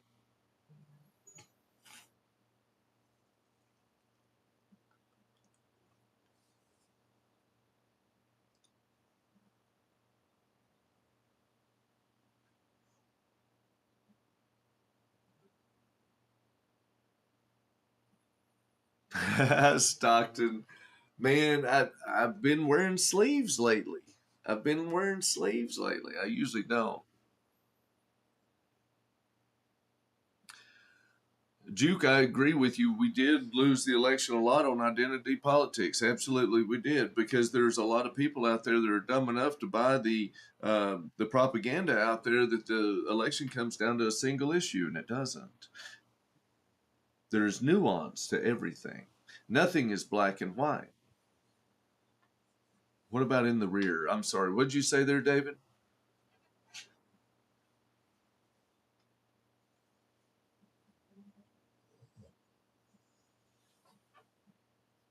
I was a 35 Romeo. You should look that up. Do you know what a 35 series is in the military? Probably not. Or in the Army? Nope. Sure hadn't. Sure hadn't, David. 12 Bravo?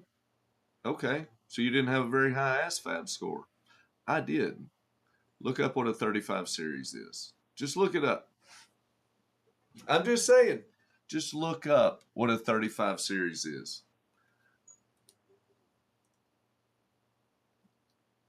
35 Romeo. I can show you on my DD 214.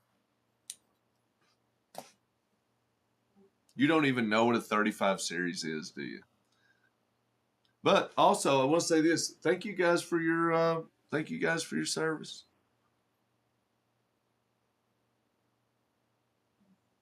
63 Yankee. What is that? 63 Yankee. Is that human resources?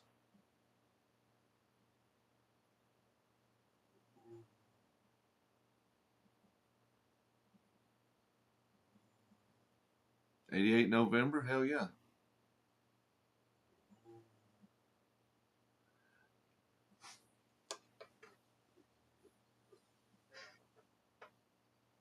Hey guys, thanks for the likes, man. Y'all did get me to, yes, you did get me to 50K. And honestly, I do not have my DD 214 right here on my desk. It is put up, but yes. I do like likes. Hold on just a second. I want to say this. Just a second. Who am I talking to? David. Listen, bud. I'm, dude, I don't diminish anybody's military service. I don't. You say you wanted to do anything, you could have done any job in there. And I don't doubt you at all. But I am going to say, based on the arguments that we've had tonight, your cognitive dissonance has been sparked quite easily. And I don't think you could have done what I did in the Army. Right? You didn't weigh enough? Hey, listen, that's a problem for some people. I don't think people understand that. That really is. Well, see, I have two sons that are actually serving right now. Um, I have one that is super progressive, way more left than I am.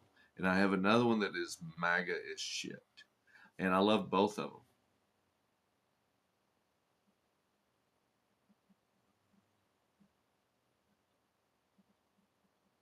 Oh, we're Antifa in here, California. We're not just fuck Trump, we're Antifa all the way.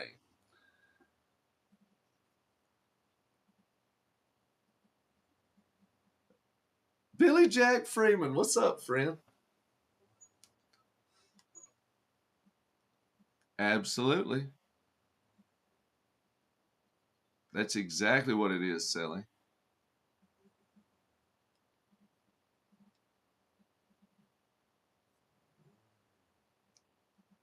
I am absolutely Antifa. He is the younger one. Yeah.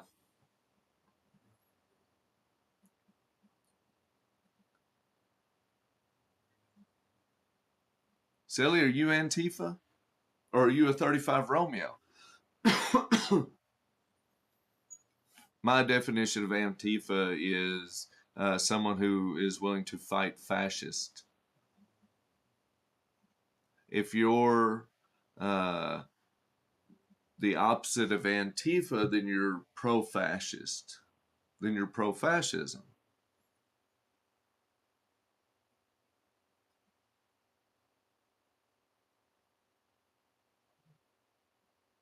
Tell me about the aliens, sir.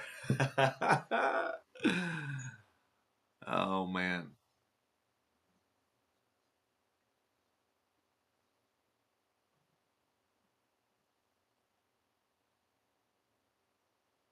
AKA Antifa Rasta. Yes. Absolutely.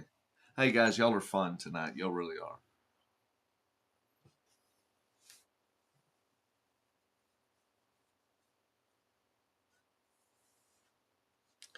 So, Trader Rich, and look, we've had a lot of comments in here, so I don't want to confuse you with somebody else. So, did you serve in the military, sir? I'm just asking.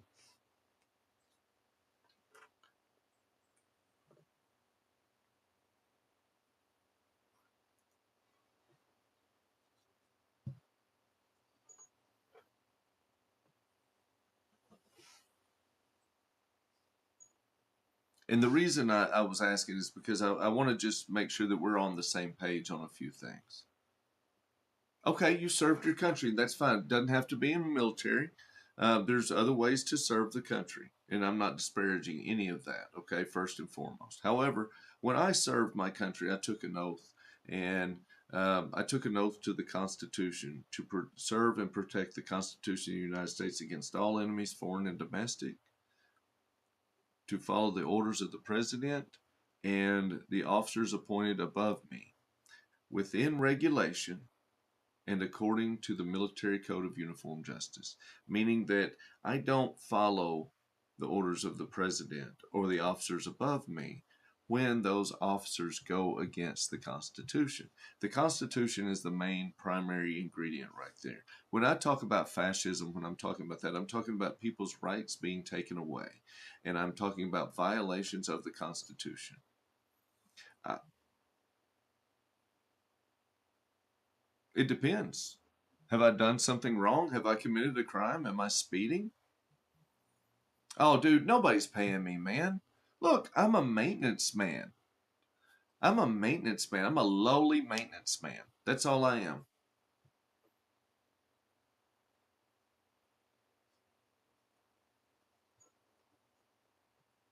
I don't understand when the people that were so against wearing a mask to have the potentiality to possibly save their neighbor's life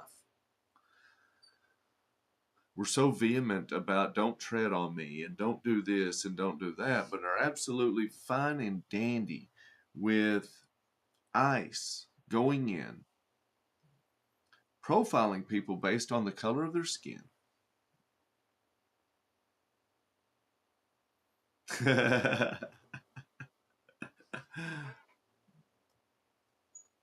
And you applaud it because they're different from you.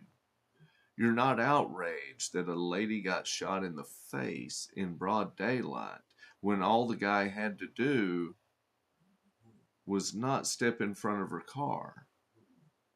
It amazes me how quick you bend the knee to this guy when he's throwing people into a concentration camp in Florida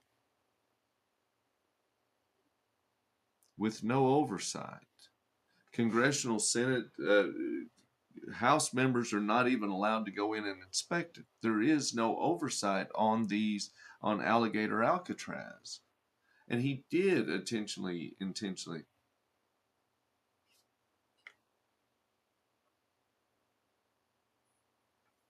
Trader, I am calling him a murderer because he was not justified in that. So when you served your country, and I'm not going to ask you in what respect you did, but you did see where he did something wrong, right? He stepped in front of a vehicle, is putting himself in danger and harm's way for no need. They already had her license plate. If they were going to do anything, all they had to do was run her license plate check and run a few patrol officers there. ICE is not there for law enforcement.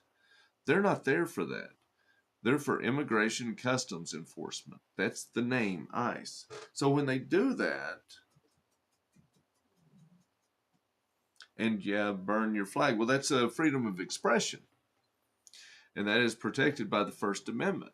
Now, am I out there burning flags? No. But I'll tell you what, I didn't get upset when Colin Kaepernick knelt during the national anthem. You know why? Because that national anthem wasn't written just for people that served in the military. It didn't offend me because that's his First Amendment right to protest, and I support that. Even if I didn't support what he would, and I did support what he was protesting against, but even if I didn't support what he protested, I still supported his right to do that. You know, does that, can you see that there? And people burning the flag, just because I'm not personally out there burning a flag doesn't mean I don't support their right to be able to do that. Deport them for burning the flag or for kneeling during the national anthem?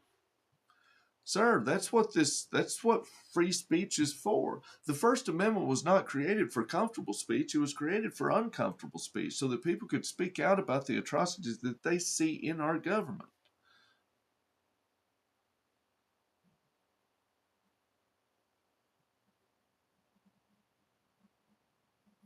I feel I am more patriotic for you for absolutely standing on 10 toes for those constitutional rights of every person. And the fifth and 14th Amendment in regards to um, due process says all persons, all persons. It doesn't say U.S. citizens. It says all persons. Oh, thank you, Veritas. You've been in my live before. Yeah. I want all people to be treated as people, not cattle, not less than because of where they came from.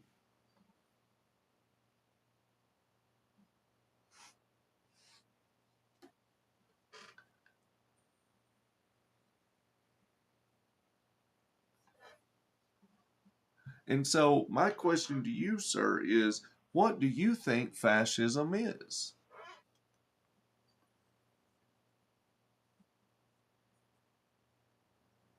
If it's not violation of due process, name another time in American history outside of when we locked up all the Japanese Americans during World War II after the Pearl Harbor attack to where due process was nullified.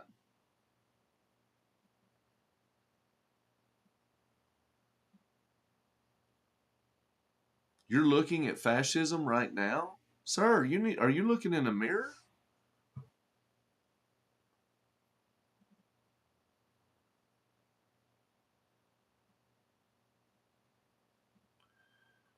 What are you talking about? Burn, burn, burn, destroy communities. Uh, I'm seriously asking you. I'm just seriously, sir. I'm just trying to have a conversation with you. So don't think I'm,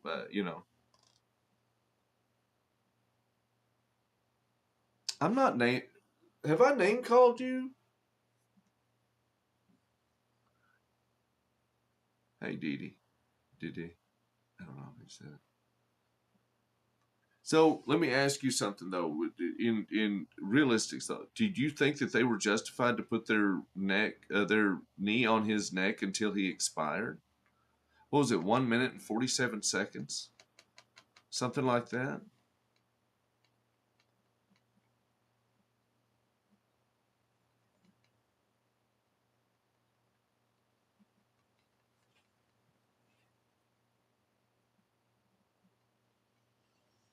You thought they were justified in putting that down. Look, do you think that somebody is should just because they're being arrested be immediately unalived? Because I don't. See, but I have empathy. I care for all humanity, not just those that look like me and not just those that think like me. It appears like the biggest issue that you have is you're afraid of people who differ from you. He put guns in grocery store cashiers. Was he holding a weapon at the time?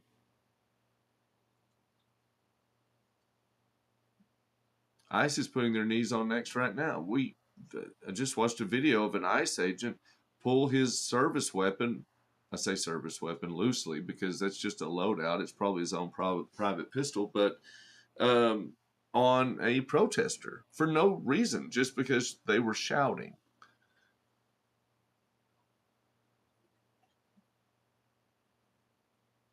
Trader Rich, thanks, man. I appreciate that was a backhanded compliment, but I'll take it. Hey, Unhinged, what's up?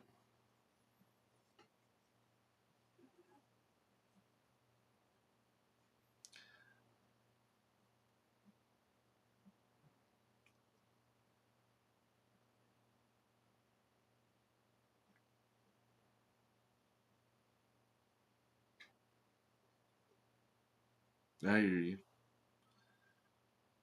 I hope it's taken a long time for that to happen, though, right?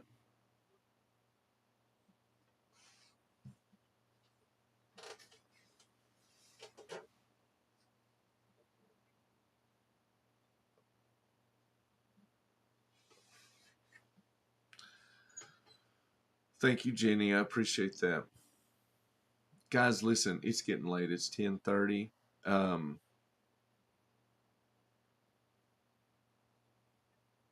are you talking about Charlie Kirk?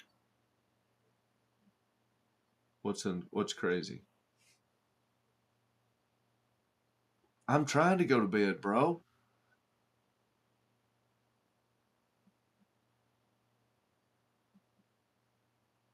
Thanks, Trader. I appreciate it. Hey, first of all, Trader, did you follow me?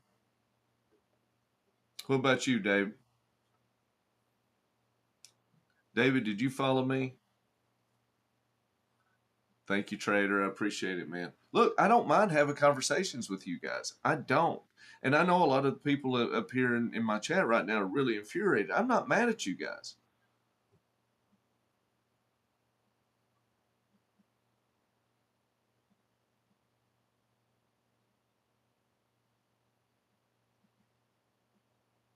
Oh, has he?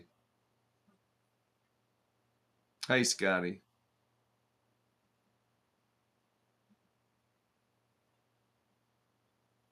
Jen, I 100% believe that. Thanks, bub. Appreciate it. You always like the meathead on Archie Bunker? My, how times have changed, right?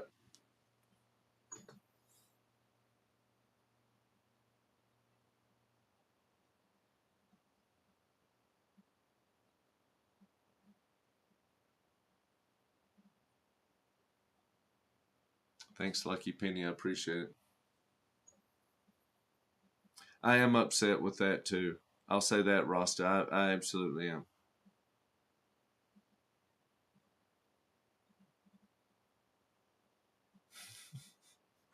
Thanks, David. I appreciate your candor there.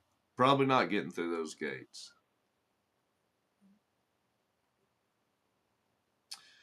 But guys, listen. I want to say this. I do talk to people who disagree with me, and it as long as we're having a conversation. If we're just throwing insults at each other, there's no progress being made. If we can't just have some sort of back and forth, then there is nothing that's going to be made. We have to make bridges for that. Just because we disagree doesn't mean that we're enemies, okay? And I know a lot of people get mad at me when I say that, but it's true, because the true problem in this country doesn't come from left versus right and right versus left. If you're face down, I've said this so many times, if you're face down in the mud getting anally mutilated, you don't look to the person to your left and right and blame them. You look at the guy that's fucking you in the ass and you tell him to stop. And right now, the guy that's fucking us in the ass isn't on the left or right, it's up above us. We have to come together and we have to put our differences aside. We're not all evil. If once we realize that it's not us versus each other, it's us versus them, she is in bed. That's why I felt confident in saying that. Then we can start attacking the real enemy, the people that are making sure that we will never have livable wages or universal health care or education. those things that make us better, those things that make us improved as a society, as a people. It can be better than it is right now. I do.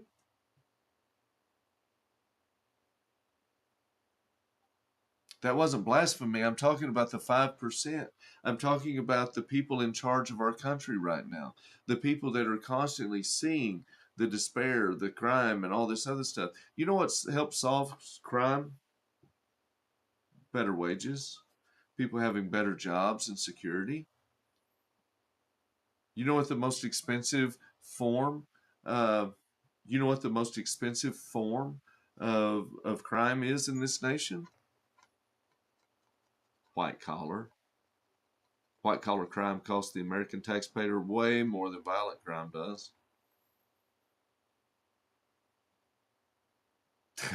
Trader Rich, it's funny.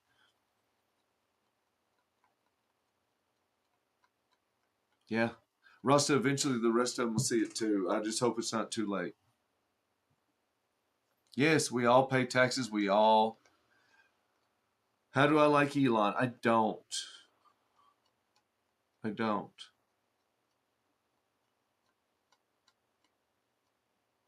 But I haven't liked Elon. Do I like some of the things that he is? He's more of a Thomas Edison than a Nikola Tesla, you know?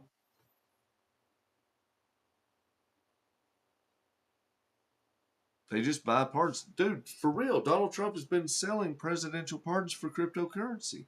And I'm not making this up. You can actually go to the government website and get a list of all the people that Donald Trump has pardoned, including the January Sixers and all that other stuff. But there's a few names in there that really kind of stand out. One of the biggest incidences of Medicaid fraud. The guy still owed $10 million in reparations to the victims of the people he defrauded. Yeah, Elon hasn't invented anything.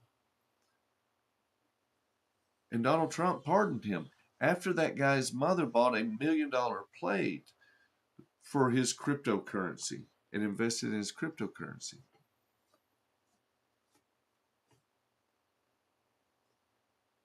Yeah. So that's what I'm saying here. We're if we really want to vilify anybody, that is the villain up there, guys. Yeah, it was Rick Scott, Medicaid fraud, Medicare fraud. Thanks for the follow, Cat. Guys, love you guys. Thanks for coming in. And I will be on tomorrow. Again, guys, I need to plug this better. I'm afraid that I'm going to end up losing my viewership here on TikTok after the shut after everything's finalized on the 22nd, I think. I have been in the past, Jules. I have. I worked union before. And so, yeah, January 22nd, guys, I am. That's why I've started going live on the tube of you while I'm doing this. Guys, if y'all want to find me, go hit my link tree. I've got Substack. I'm not really active on Substack. I need to get better at that. I'd like to write some things on there. Um, and it's T Dubs specials on the tube of you. Thank you, SB. And it's in my link tree as well. But I'm also part of a network on here as well, the Political Besties Network. You can love to give those guys a follow. Those people in that network are my mods. And there's some great creators there. There's Rajil, who has he has a great podcast called The Continuum. Um, you have Tabitha. A lot of you guys know me because of Tabitha. I'm not getting shut down. We're just being proactive. Political besties. Naomers. She does a lot with the Hispanic community. She makes a lot of content for the Hispanic community.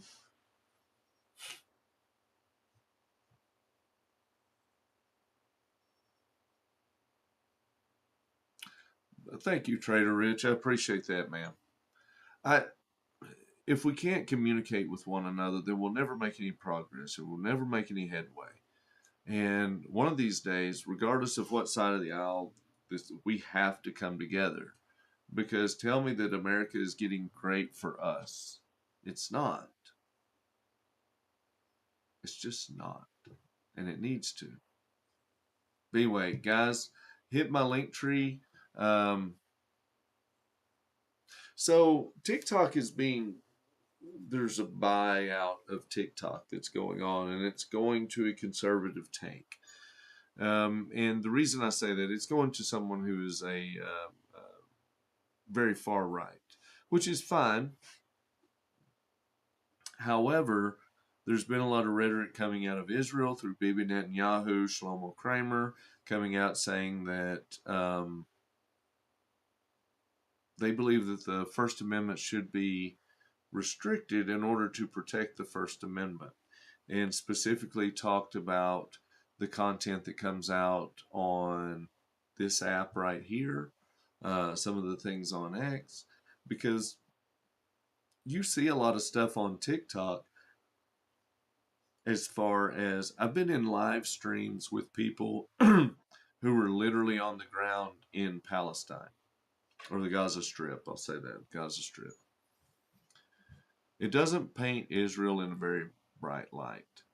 I have literally watched in real time as the IDF made an announcement that they were fixing to attack a segment, they're in the strip, and tell them where the safe location was. And then 20 minutes later, bomb the pathway to get to the safe zone. I have seen that in real fucking time on this app. I crushed my foot in April of last year, and I was confined to the couch for a while. So I was on a lot of panels, a lot of live stream panels.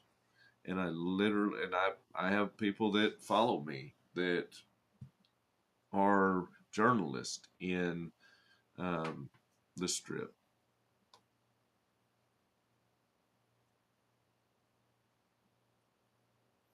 Yeah, I'll never be a,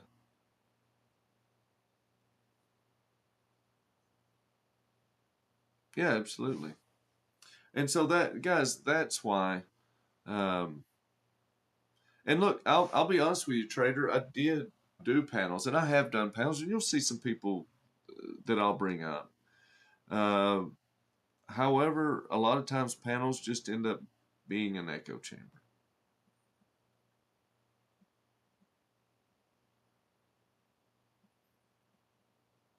I am, Lisa, and I'm trying to get to bed. They are, and that's on the right and the left.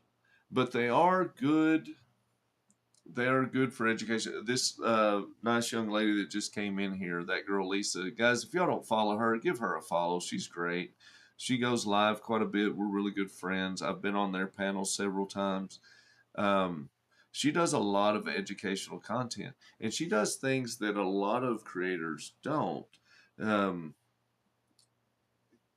she she actually plans out her lives as to what she's going to talk about. She has an agenda, and she talks about it, and she doesn't talk about it just from the left's perspective or from the right's perspective or anything like that.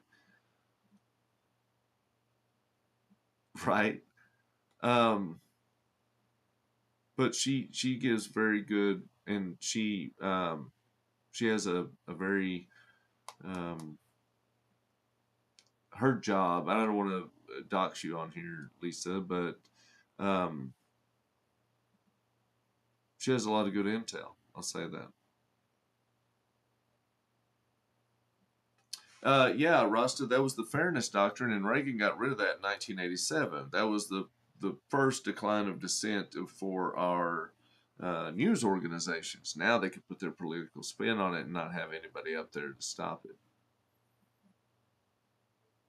Yeah, 1987 is when Reagan pulled the Fairness Doctrine. And also, guys, I'm a lover of history too. I love reading about history, learning about history, and so yeah, it's just this is more of a hobby. I know one of the guys in here earlier asked me how much I was getting paid. I don't get paid for this. I mean, guys, look, I make $2 or $3 a week off of gifts. You know, that's why tell people all the time, just throw me likes, guys. You don't have to throw your money at me. I'm not trying to make money on here.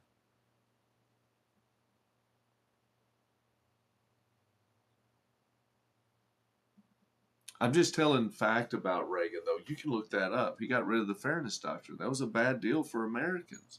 And look, there's been a bevy of things that have happened throughout the course of time since the early 70s that have really impacted us today, that have had huge ripples of effects that have just, and we still feel those ripples or those echoes to this day. And the Fairness Doctrine was one of them. It's just like 30 years from now, if we can't get rid of Citizens United, let me ask you something, Trader Rich. Are you a fan of Citizens United? Do you think that helped United States citizens?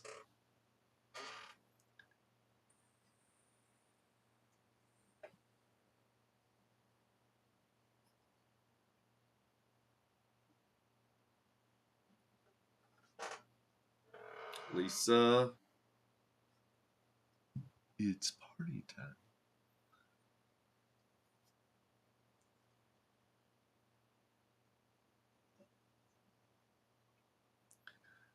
My response to that is I don't give a fuck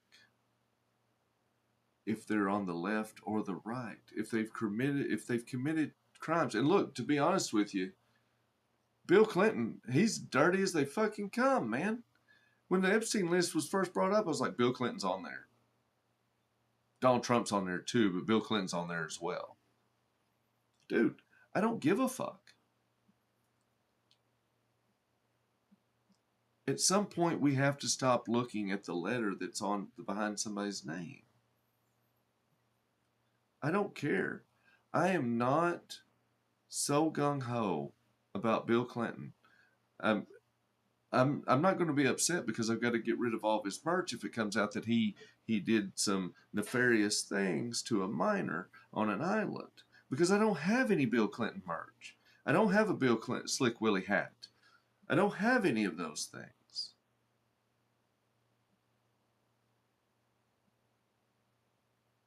Trump is the one that campaigned on the thing that he was going to release the Epstein files. And to be honest with you, Epstein was unalived during Trump's administration.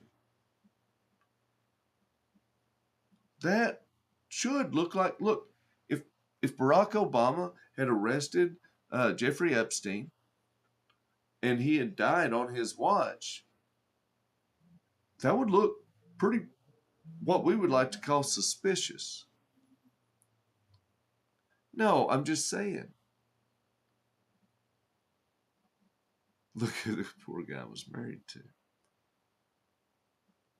Look, Bill and Hillary Clinton were not married out of love.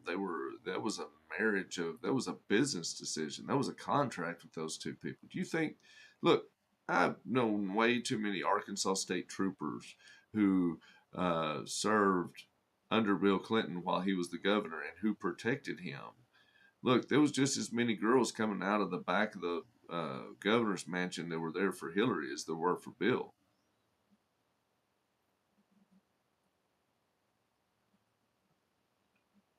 And of course it would be suspicious.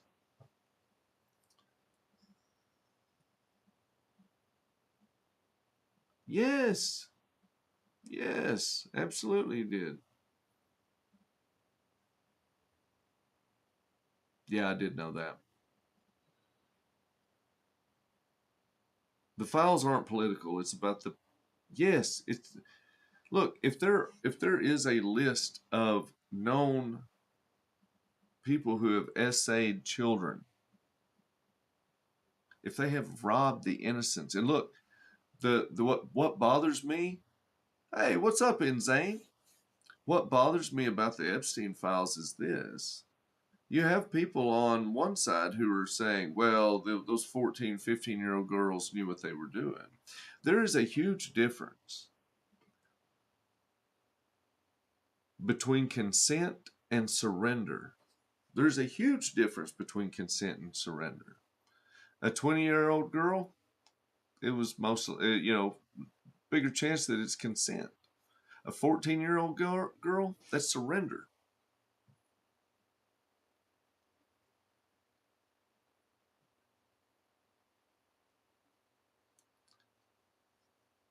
And to betray the trust and steal the innocence of those children, I don't care who you are. If it was Barack Obama, if it was Jesus fucking Christ, I don't care. To the full extent of the law. To the full extent of the law. There has been another shooting in Minneapolis. It doesn't matter. You're absolutely right, Megasaurus. Megasaurus, yeah. I'm tired, guys.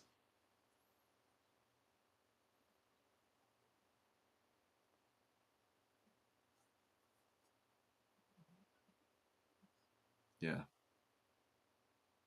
Thanks, thanks, Meg. I am so tired, guys. Y'all gotta let me get off here and go to sleep, guys. I really enjoyed tonight's live. We've had some good conversations. I know um, we've had some people get upset about some of the things that were said and everything, and I understand that, guys. Just because we disagree doesn't mean we're enemies. Okay, we're all neighbors. Let's start treating each other the same. Y'all have a good night.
Oh, good lord!